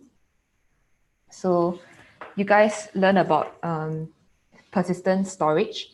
So you can use two methods to write as a text or use picker file, which is what you guys have used just now to store your things. And when you are using picker file, you can store not only text, not only strings, but also like list and other data types. That's why it's more common to use this pickle file. Yeah. So how you guys use to use pickle, you have to import the module. So a lot of you guys ask what is this import thing. So import pickle is just importing the module called pickle. So this module pickle helps us to save into a pickle file, use the load function and the dump function. Okay. I'll be going through this very quickly because it's a recap of whatever you have learned already. So basically what you guys did was object-oriented programming, which is OOP for short. You create a class. With the class, you have different methods, which are known to be functions, and also attributes, which are known to be variables. And this is just another type of programming. Yeah. So how you define a class, you have to write this class, your function, your class name, and this object thing, as mentioned by Edmund, is optional. Of course, for Python 3, you can include or not include this object part. Okay. Then in every class, you have to always initialize your variable. So this part here is called your constructor or initializer. Yes. So inside this, you have your different attributes that you have to always initialize.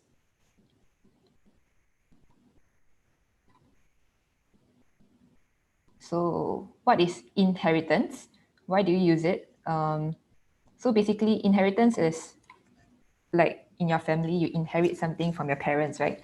So just like that, we have a superclass, which is like for example, just now person, and then we have subclasses under person, like teacher and student. So we inherit some attributes from the superclass parent. So we inherited the stuff like first name, last name from our person to our subclass teacher and parent.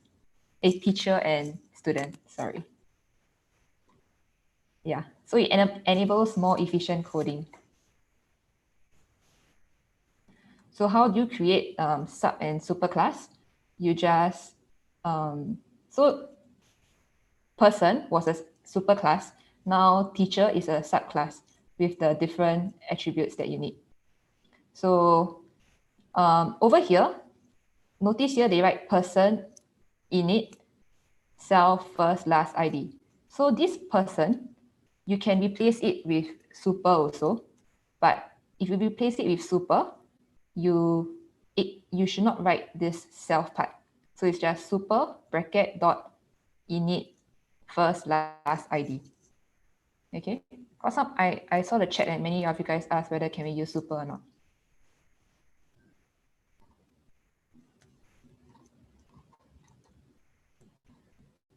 Okay, so let's go to our very first challenge. Okay, the first one, this part here, I'll give you a while to try first. You're supposed to create a class called shape. So we have a superclass shape, and we have subclasses circle, rectangle. Inside this, and we also have another subclass square. And notice here that square is a subclass of rectangle. So think about it, how are you supposed to order your things? And inside the different classes, the different methods that we are going to have is calculate area, calculate perimeter, compare area, compare perimeter, and plot a shape of each of these shape. Okay, so I'll give you all maybe 2-3 minutes to plan out first, think about it, and then I'll start going through.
Okay, maybe you can start going through now. So I'll try to go slowly so you guys can catch it.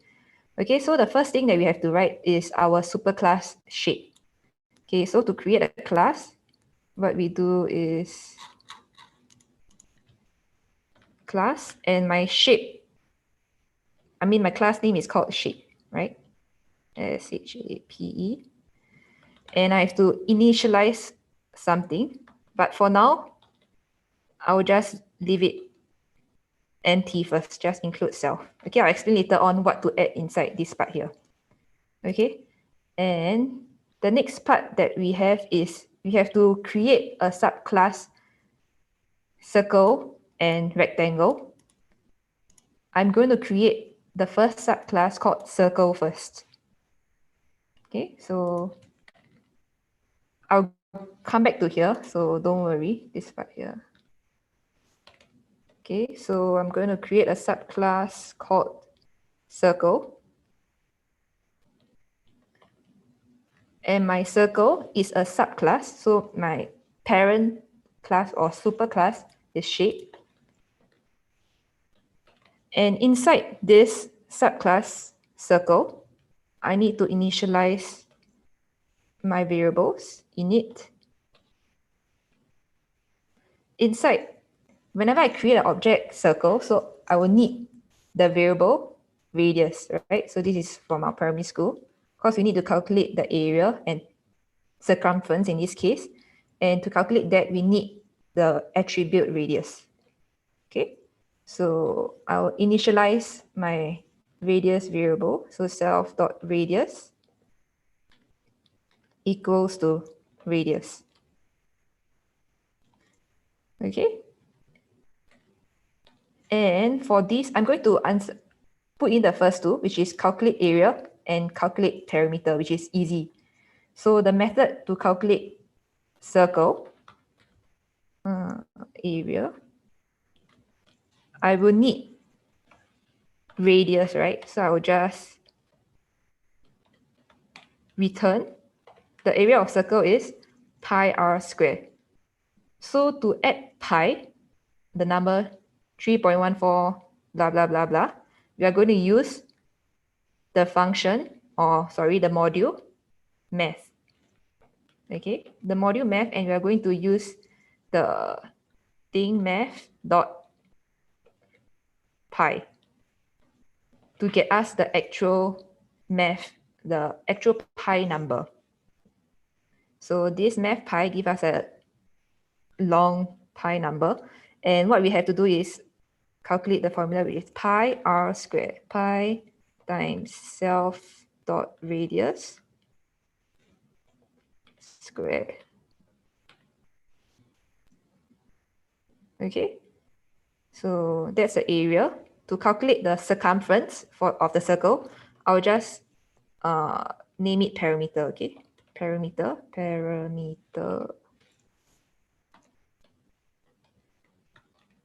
The formula for perimeter will just be 2 pi r.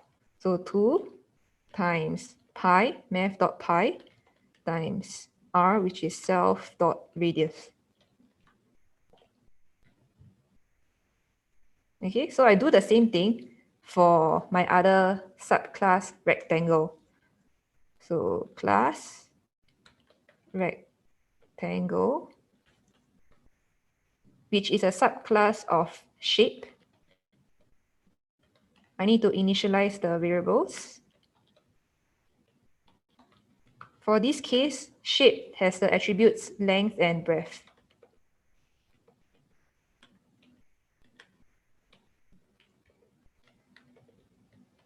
Okay, so I initialize the different variables. Self dot length equals to length. Self dot breadth equals to breadth. Okay, and yep.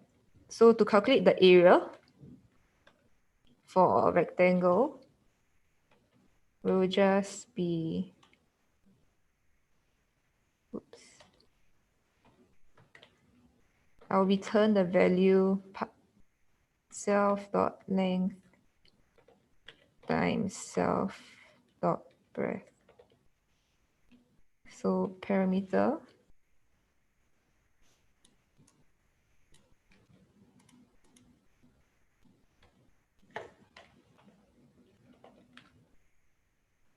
two times length plus breadth. Right? Yes.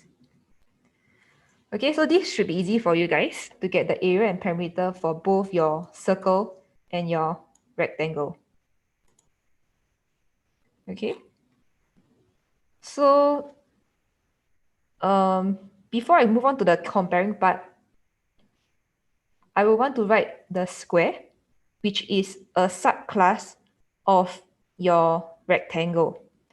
So there was some question, can you have a can you inherit from someone who has inherited something? So the answer is yes, because now our original superclass was shape, right?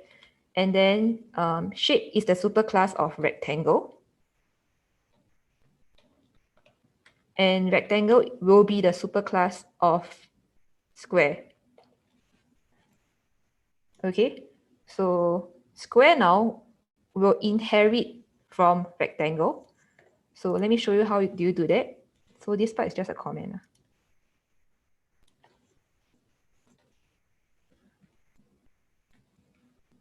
You just write your class and the name is square, which inherits from rectangle. Okay. But what do you inherit? So let me initialize the things that I need first. So for square, I will just need length. Okay. But I need to have length and breadth because rectangle has both length and breadth. So what do? Self.width will just be length and self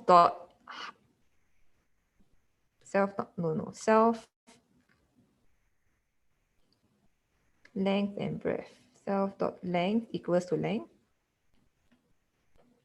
Self.breadth also equals to length.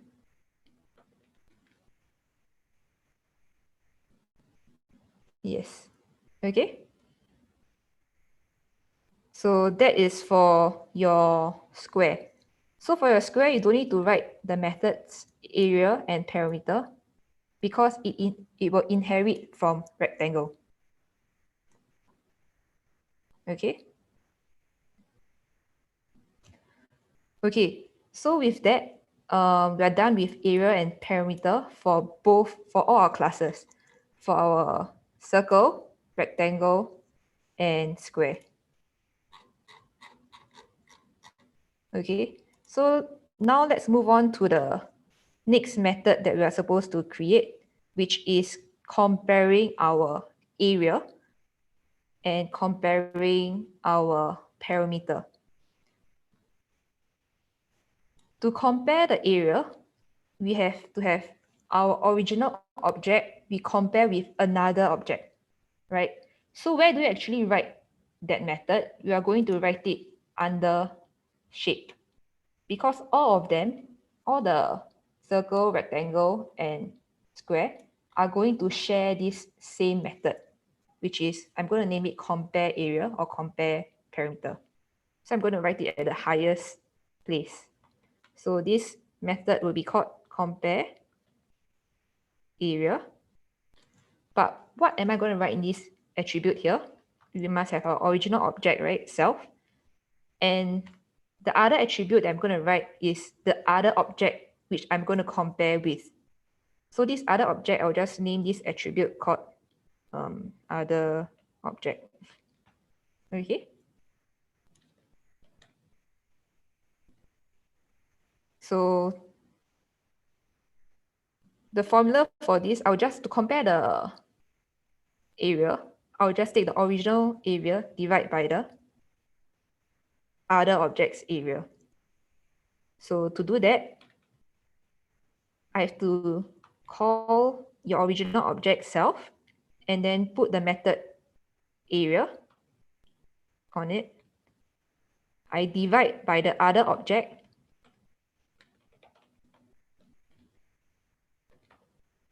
and call the area method on it.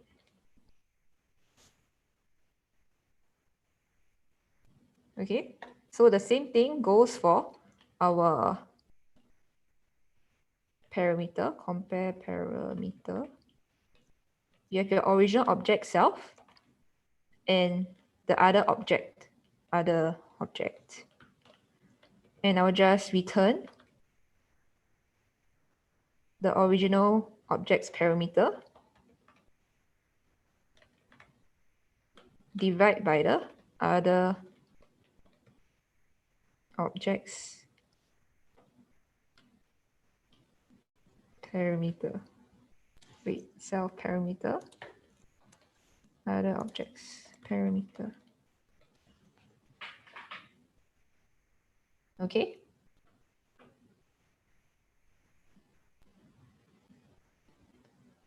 So that's it for my compare area and compare parameter. So done, done, done, done. The last part here will be to plot the shape. Okay, so to plot the shape, what we need is, okay, wait, I'll let you guys take down this first. I'll just explain, okay, as you guys take this down. So to plot the shape, what you need is another module called matplotlib. And from this module, we're going to use something called patches to help us draw the different shapes. Okay, so the different shapes that we're going to draw are circle and rectangle. Okay, so you can take a screenshot of this before I move on. Okay, maybe actually at the end later, then I'll let you guys take a screenshot. So let me explain matplotlib.patches. So matplotlib will just be a module to help us draw graphs or shapes. And matplotlib patches will help us to draw shapes to be specific. And what we're going to draw is circle and rectangle. Okay. So to draw a circle shape, what I need is this method, matplotlib.patches.circle. And inside this, when I call this method, I will need to include x, y, and the radius. So x, y here is the coordinate of your, the center point of the coordinate x, y, where you're going to place a circle. Okay, so whether you're going to place it in the middle, 0, 0, or at the top, 10, 10, or so on and so forth. And the radius. So simple. So let me show you. So for rectangle, it's the similar concept. You use matplotlib patches rectangle. Put in your coordinate x and y, your width, then your height. Okay. So in order to use this matplotlib module and the patches, we need to import a few modules. So the modules that we are going to import are import matplotlib.pyplot as plt. Sorry. So as plt, because later on I do not want to type this entire thing. I can just write plt dot something, plt dot something. Okay, you can rename it to any other names that you want to. The other module that we're going to import is matplotlib.patches as patches. Okay, you can write any name, but I'm just going to put patches and plt.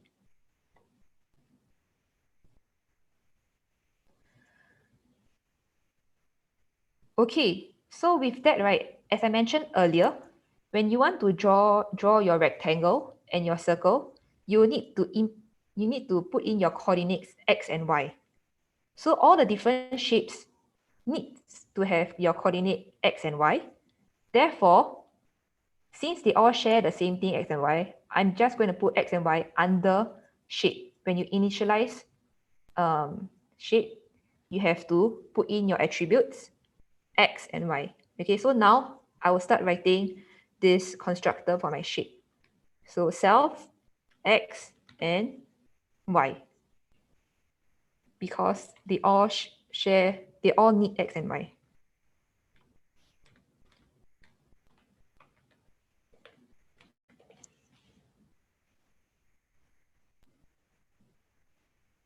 Okay, so if I edit here,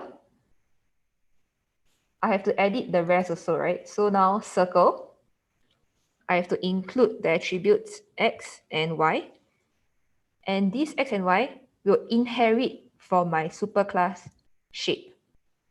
Okay, so to inherit your attributes from the superclass, you can write shape dot init, and you're going to inherit the attributes X and Y from shape. So this works the same for your rectangle too. Okay, so include that for rectangle.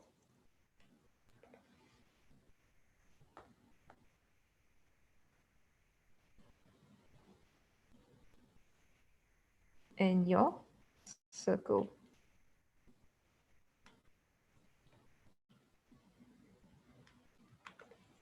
Oops. X, comma, Y. And it inherits from rectangle.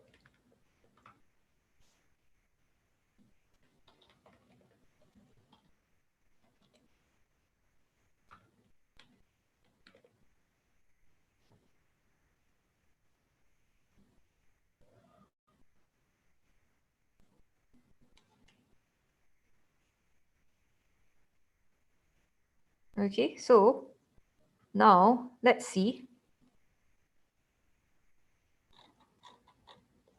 The next thing that we want to do is we still want to plot our shape, right? We haven't plotted it yet.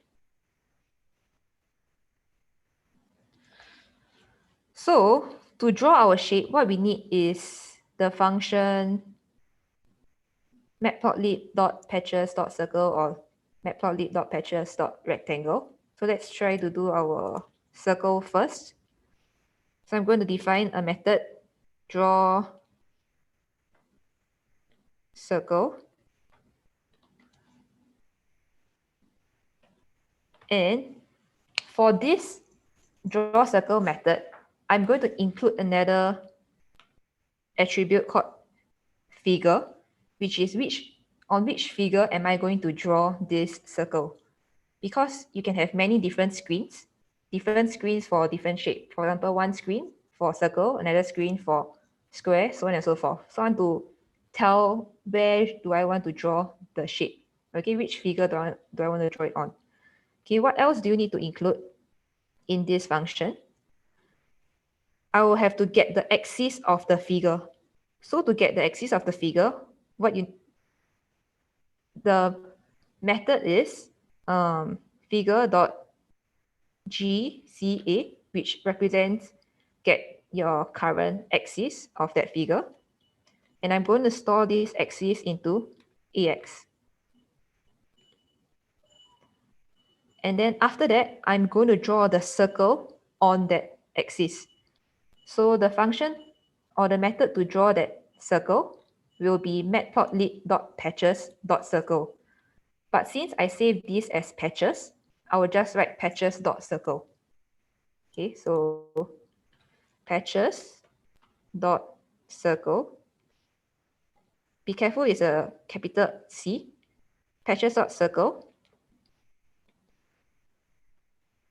I will just have to write the x and y coordinate and then the radius. So xy coordinate, it will be just self x and self y.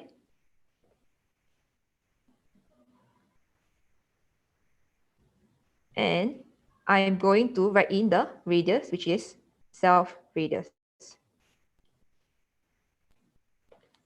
And I'm going to store this into a variable p. Okay, so this line here will help me get the circle. After I get the circle, I have to add the circle onto the figure, which is axis. So to do that, I need another line called, I need another function in this sense called add patches, which will help to add the patch P onto my axis AX. So axis, I'll add the patch P, which is a circle.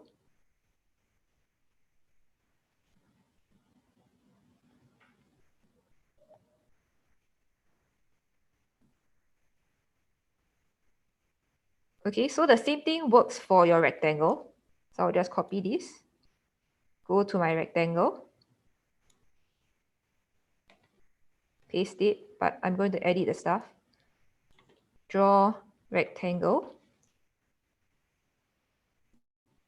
Figure, you get your axis.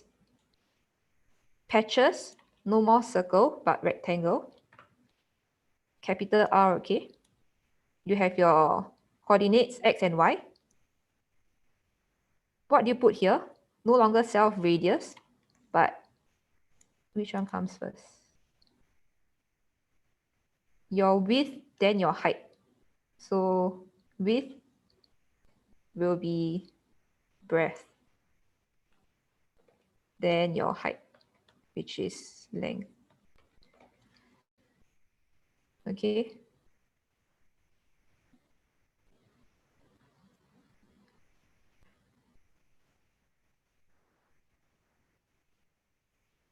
So that's all for your class rectangle and your class circle.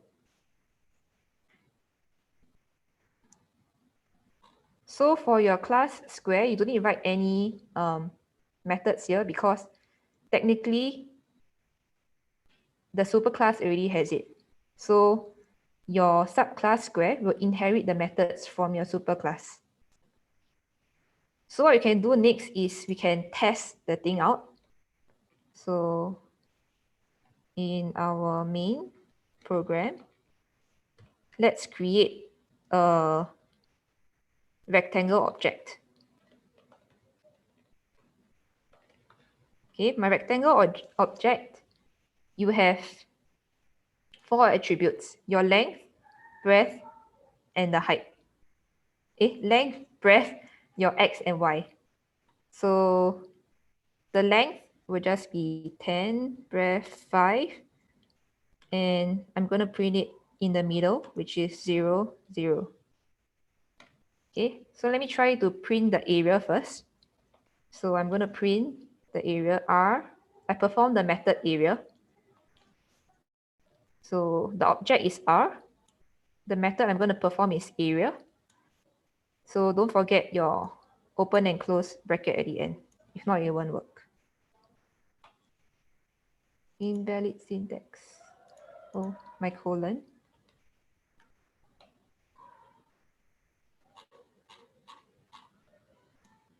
$50. Is it true? 10 times 5. Yes, the area is 50. Okay, let's calculate the parameter. R dot parameter.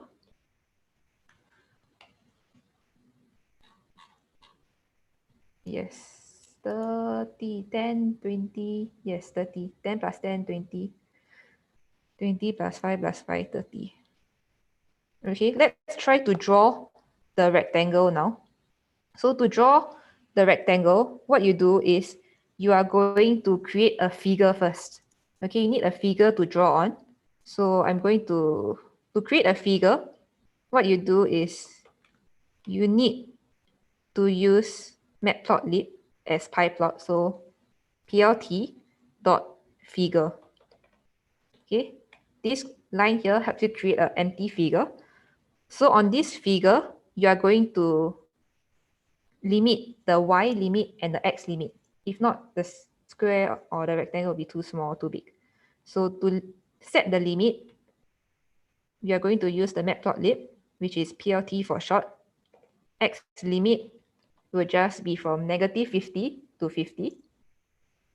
So the extreme y will be negative 50. The height maximum y will just be 50. Same thing for your x limit.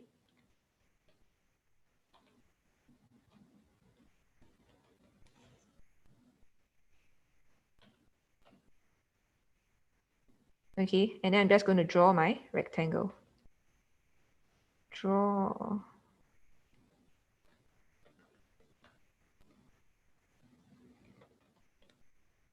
Draw rectangle figure.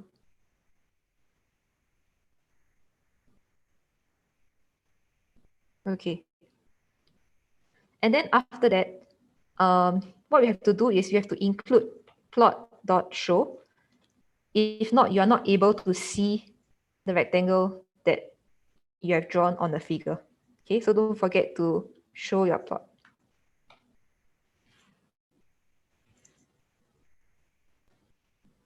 No attribute add patches.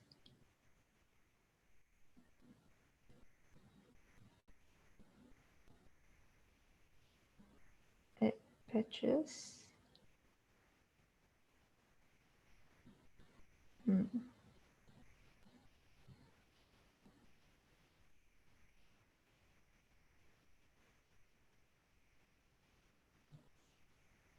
Add patch. Sorry, add patch.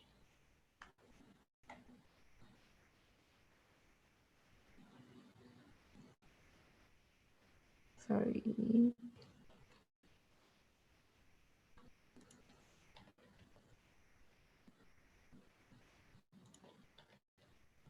Patches. Okay, wait. Patches dot circle. Add patch. Add patch.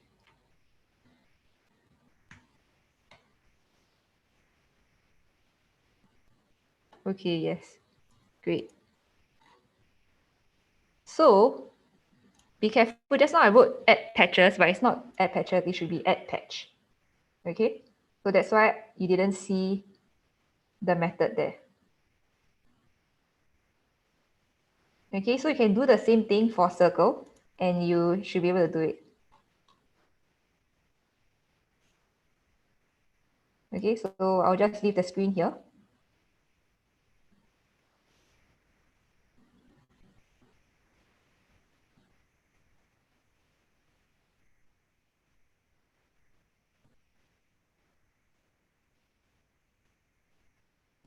Okay, yes. So for Matplotlib, right, for those who are using it for the first time, you have to install it either on your terminal or your command prompt. So if you're using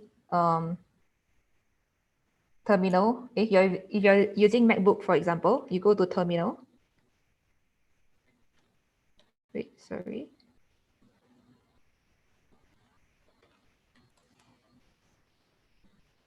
Then you just type pip install matplotlib. So for Windows, you just open up your command prompt and you do the same thing and you just let it load. If worst come to worst, it doesn't work, you just do it on Google Colab, okay? Yeah, so that's all for the first question.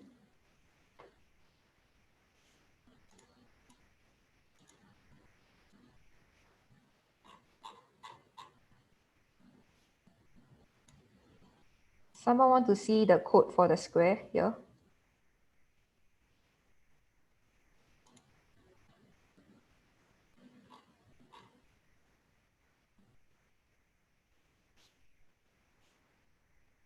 For the square, you don't need to write draw squares because technically you can just write draw a rectangle.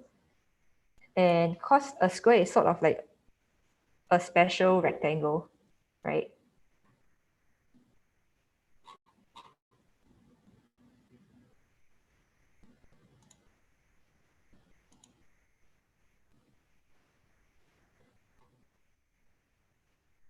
Can I run the figure again? Okay, so when I run the code, what you should get is this thing here. So a rectangle in the middle because I place it at 0, 0.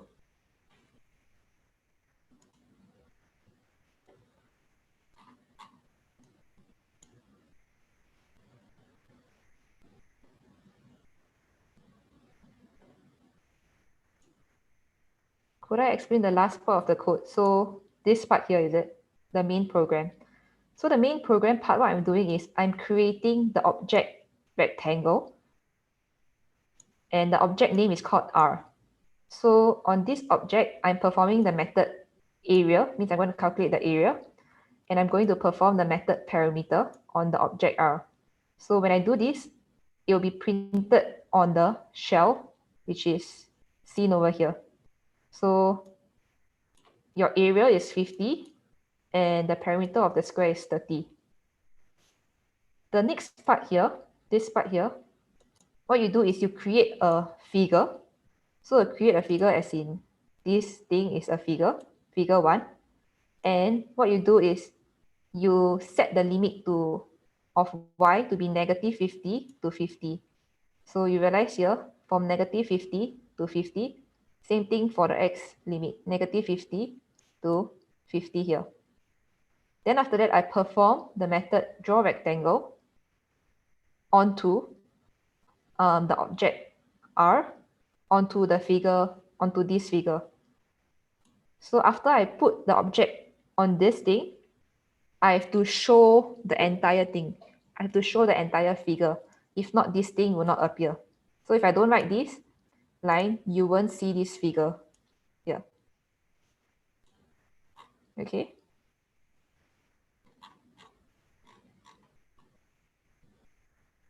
Okay. So let me quickly move on to the next question.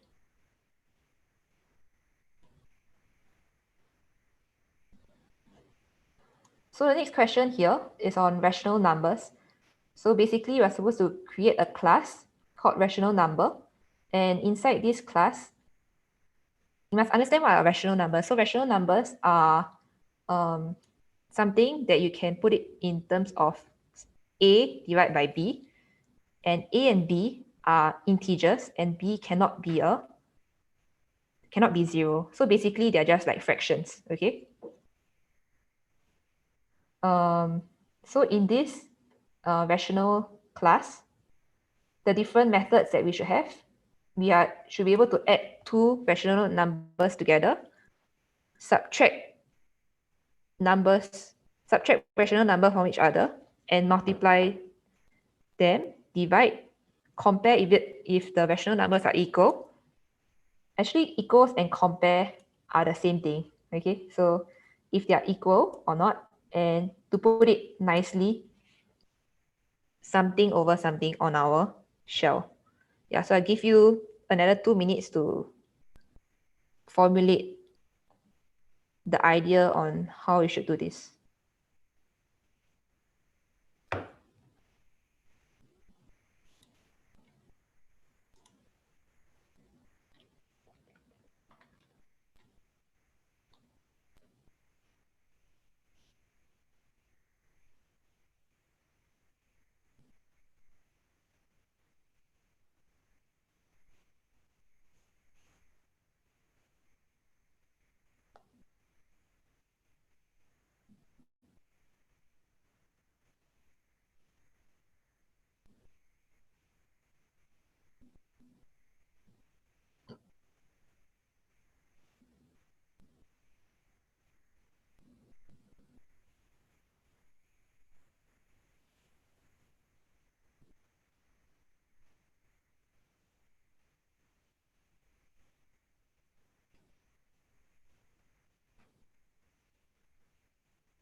Okay, I'll hand over the time to Edmund. You'll go through this part.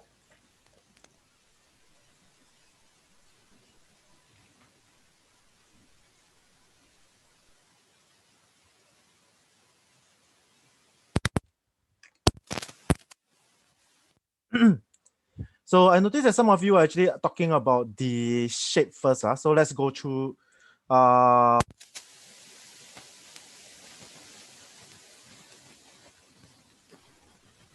Sorry, Edmund, your mic got cut off again. Can you hear me? Hello, hello, hello, hello, hello. Yes, yes. Yes. Okay, sorry.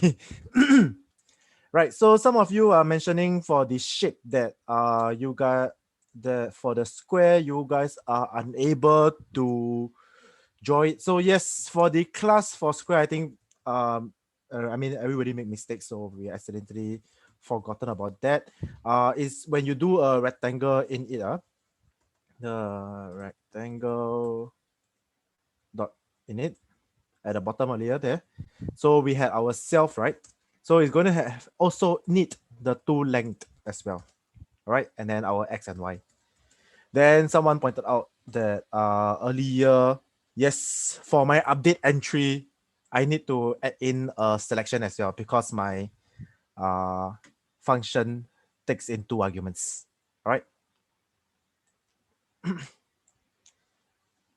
Okay. So moving back to rational numbers. So rational numbers being your fractions, okay, your numbers with fractions. So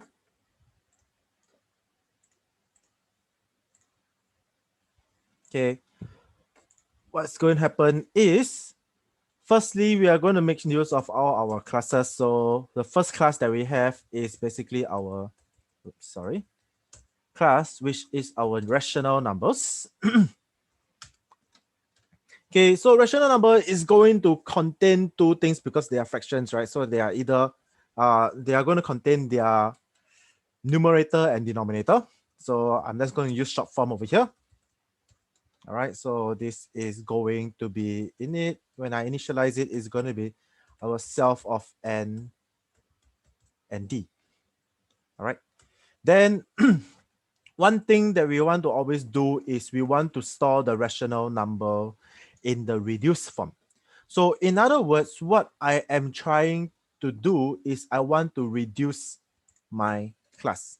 So I'm just going to create a function first. Okay, and this function, okay, how about let's stick to me doing everything class first followed by functions. All right. So I'm going to create a function, and this function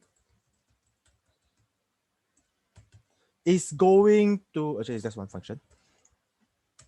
This function is going to reduce. Okay, it is going to reduce my rational number. Okay, what is going to happen? Okay, so we need to first find the what's the common denominator and everything. So I am going to do if n is less than d, okay, which means that the smaller number equals to n and the bigger number equals to d, right? Similarly, else this means the other way around, smaller equals to d, bigger equals to n. Yes. So what we're trying to do now is I'm going to have that's a temporary variable where I'm going to say for I in the range, for I in the range of 1 to smaller plus 1. Okay, for I in the range of smaller I to smaller plus 1, I'm going to say that if smaller when divided by I give a remainder of 0, this is your I modulus, smaller modulus I equals to 0. And bigger when divided by I gives a remainder of 0. This means that smaller and bigger are both multiples of your I. Or in other words, I is a factor of your smaller and your large and your bigger. So your temp is going to become I. So which means this is my factor. And then which means that this is my common factor where I am going to now try and integerize the division. Okay, why do I need to integerize the division, or in other words, cast it into an integer? Because every division done by Python is going to give me a float. Therefore, I have to change it into an integer. And this is the derivative. So some of you will then know this as your highest common factor. Some of you know this as your greatest common divisor, meaning your HCF or your GCD, both are the same thing. This is my temporary. Okay, and then I'm just going to return. Okay, notice that now this time around, I'm going to return my N and D as a list. All right. So, okay, then over here, because they want it in reduce, so I'm going to make use of my function, which is reduce of N and D. That's it. Okay.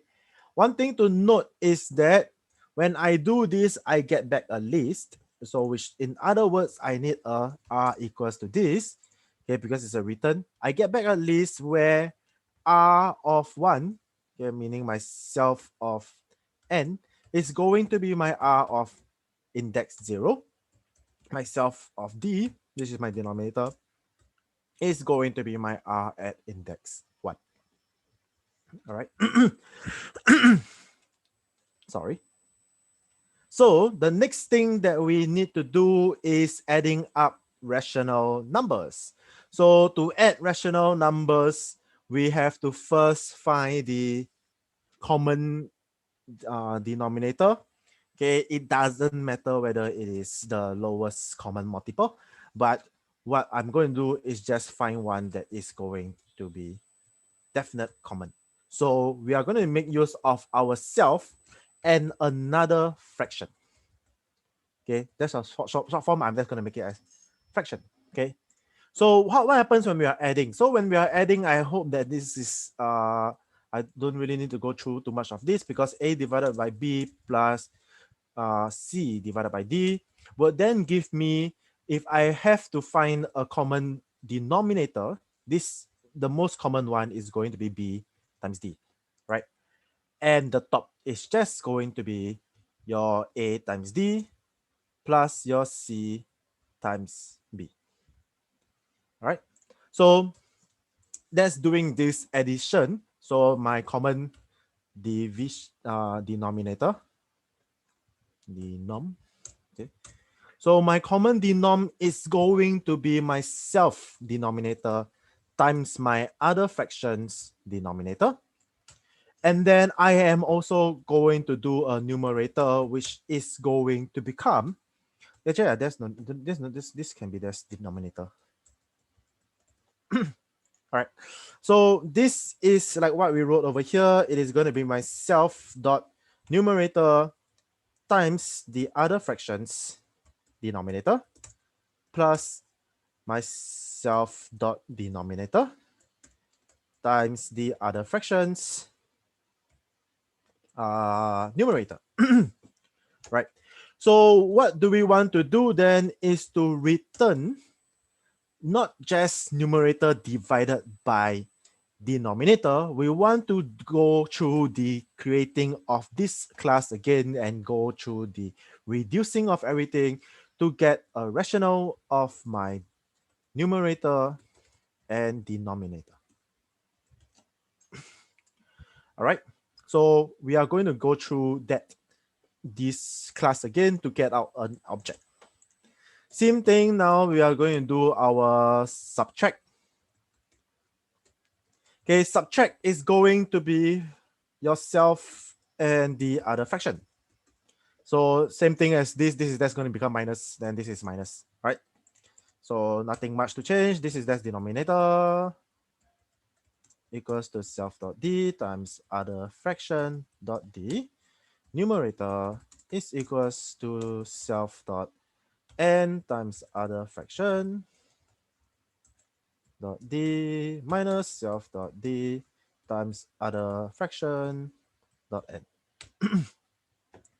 Return rational numerator denominator. Next, multiplication. Multiplication is one where, a moment. So it's going to be the same thing, yourself and the other fraction. So when you do multiplication is where, okay, let me write it out. So a divided by b times c divided by d. This is going to give you your a times c divided by b times d. All right. So what we are going to do, same thing, numerator, or you can do denominator first, doesn't matter. Numerator is going to be your self dot numerator times the other fractions numerator. Denominator is equals to your self dot denominator times the other fractions denominator. And then we are going to do the same thing where we are going to return the rational of the numerator and denominator. Then we have our division or divide. Okay, dividing by self and other fraction. So when I divide myself and by the other fraction, meaning that it is going to be a divided by b divided by your c divided by over d, which would then give you is the same as your A divided by B times your D over C. So your numerator this time around, if you look back over here, okay, it is basically, there is a few ways that you can do it by maybe calling out your multiply, but there's no need for that. All you have to do, okay, you can actually, all you have to do is, okay, what you can do, one way is your self of multiply with your multiply with 1 over other fact. That's one way. The other way, let's not do it. Let's do the slightly longer way. Is just getting your numerator is equals to yourself dot numerator times your others fraction denominator. Your denominator is going to be yourself dot denominator times your other fraction numerator. Then same thing as before, return a rational numerator denominator. Yep, I see my typo error above here. Okay. So now we have add, subtract, multiply, divide. Then now we are going to check equal and compare. Equal and compare actually, in a way, they are the same thing. Although yes, saying that one is equal to another, meaning that if let's say 8 divided by 2 is equals to 4, then 8 over 2 is not the same as, but so let's keep it as they are both the same. All right. So equal and other fraction. So how do I know that if both fractions are what we call equal? We can then just say that if my self dot, so there's two conditions that I'm going to say, then these two must be true. Okay, so if self dot n is equals to my other fraction dot n. Similarly, if my self dot d is equals to my other fraction dot d, then I'm just going to print, I miss indentation.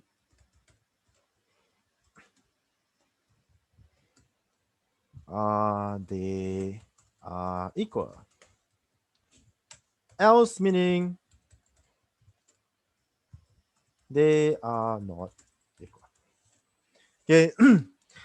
Lastly, we can then do, so I'm just skipping this compare to do a toString. So we can then just do a toString. So toString, basically, we just want to see it as a function, meaning that if let's say, for example, I want to see it as 1 over 2, if I were to type it out as 1 over 2 in Python, it's going to give me 0.5. But I want to see as 1 over 2. That's what we are trying to do. And toString is just yourself, which means that you are going to return a string. And I'm going to make use of placeholder where it's just going to be percentage %d divided by percentage %d. These are just telling Python that I'm going to put into integers in my strings. And where are these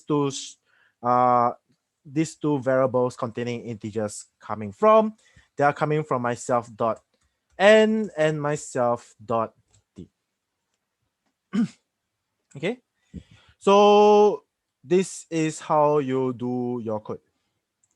Then if you run through your code, one moment,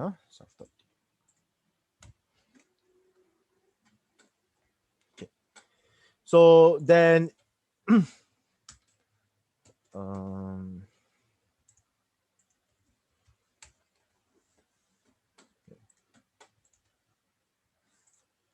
so what you can then do is something like, if let's say my fraction number 1 is a rational of 2, 8, and my fraction number 2 is another rational number of 1, 8. Then if I were to say f1 toString, this is going to give me a reduced form of my 2, 8 to give me 1/4, as well as my f2 toString is going to give me 1, 8. All right, if I say that f3 is equals, I'm just going to do one last one, to f1 plus f2, and then I want to say f3 toString, you'll then notice that this is 3 over 8 because 2 over 8 plus 1, 8 is 3, 8. All right. Any questions so far? All right. I will slow down.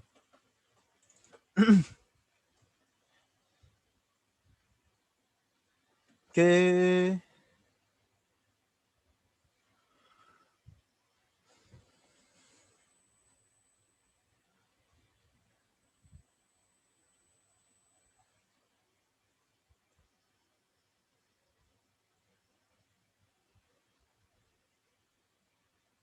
Okay, good. All's good. If all is good, then I am just going to move on to the next one, which is complex numbers. Okay, I'm not so sure whether you guys know about complex numbers. Complex numbers are numbers that are basically containing a real part to it as well as an imaginary part to it. So the imaginary part, which is our I, is our square root of -1. Okay, so there are many types. Usually we get complex numbers when we are trying to solve for example, quadratic equation where our discriminant is less than 0. All right. So for complex number, same thing. They just want addition, subtraction, multiplication, division, and then equals and to string. So let me get a new file. So our class for our complex, okay, this is our complex number. We are also going to initialize it first. And to initialize it, we need our real number as well as our imaginary part. So these are our real parts and imaginary parts. All right. Then same thing as always, self.real equals to real, self.imaginary, imaginary equals to imaginary. Okay. Now the first one is basically our adding. Okay, when we add, we have to add something to another thing. So it's going to be self and other. Okay, for those who don't really understand, so if let's say I have a number which is a plus bi, this is my complex number. If I were to add into my another number which is c plus di, where I is the imaginary part, is the square root of -1. This is the same as doing a plus c plus your b plus di. All right. So basically what's happening over here, when I do this, my real part, okay, the real part is going to be your self.real plus the other.real. The imaginary part is going to be the self.imaginary plus the other.imaginary. All right, then same thing as our rational number. Sorry, same thing as our rational number. We are going to return the complex of our real part and imaginary part. Imaginary part. Next, we are doing our subtraction. Subtraction is just basically the same thing. In fact, it's just going to be minus. So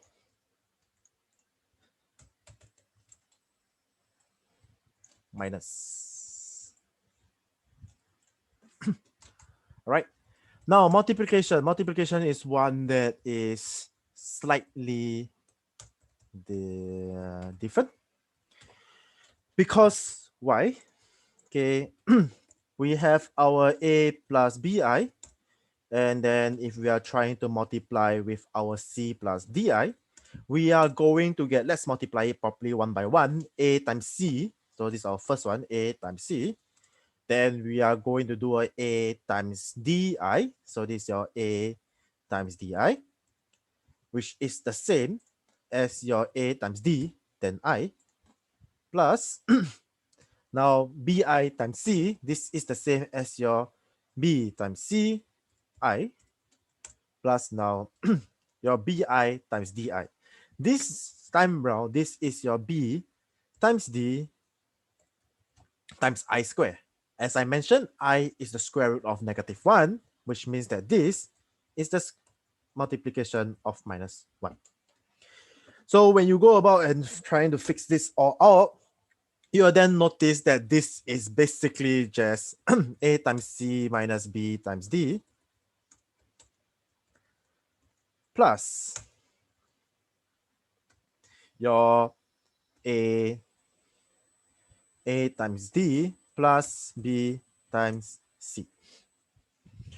Okay, or in other words, it is going to be your real part is going to be your real times real.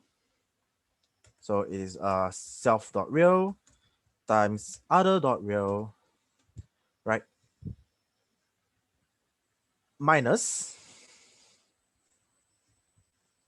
So it's your real times real minus your imaginary times imaginary. So this is your self dot imaginary minus, times your other dot imaginary.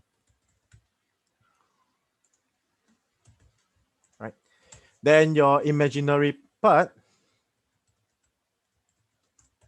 is basically your self times his imaginary plus my, I'm missing an I here, is it? Right. Plus my imaginary times his real. Sorry, my real times his imaginary. Plus my imaginary times his real. Then same thing as before, return complex. Now division, for division is one where you have to do slightly different because you will have to first make it a common denominator. And your denominator is one where we are going to make use of our complex conjugate. So which means that if let's say a if let's say a is if let's say my complex is a plus bi, right? So the complex conjugate would then get me a minus bi. Because when I multiply it this way around, then it is just going to give me a squared plus b squared. Okay, so it's going to give me a squared plus b squared, which means that my denominator, because I'm dividing by the other number, which is going to be his number and his complex conjugate times to the top and the bottom, which means that my denominator is going to be the other real to the power of 2 plus the other imaginary to the power of 2. All right, then same thing over here. So my conjugate, okay, it's just basically the other, how do I put it? Oh no, it's a complex number, sorry. It's a complex number of the other dot real and the negative of the other dot imaginary. In other words, I'm just creating a new complex number, which is the complex conjugate of the denominator, the original denominator. Then, so over here, my numerator this time round, because I am going to multiply in by my complex conjugate of, so okay, let's use C and D so that it's easier for you to see. So now myself is always A and B, right? So if I were to times it in again, okay, this time I'll just let you guys have a, we are just going to do a self, which is my A and B. And this is going to multiply, multiply with my complex conjugate. There's no need for me to do the calculation anymore because I have done the multiply over here, right? Then, so because I have my numerator, I have my denominator, all I have to do now is just return a complex of a, sorry, one moment. Yep. The numerator, denominator, what am I returning? No, sorry, my bad. So I need a real part and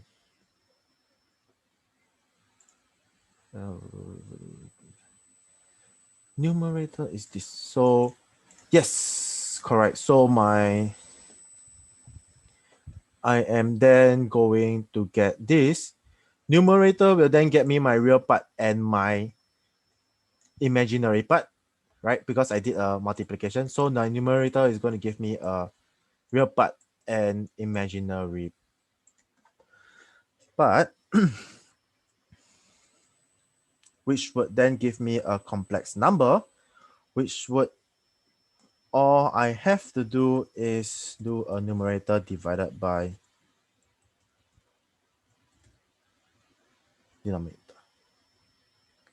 Yes, self dot multiply with my complex conjugate.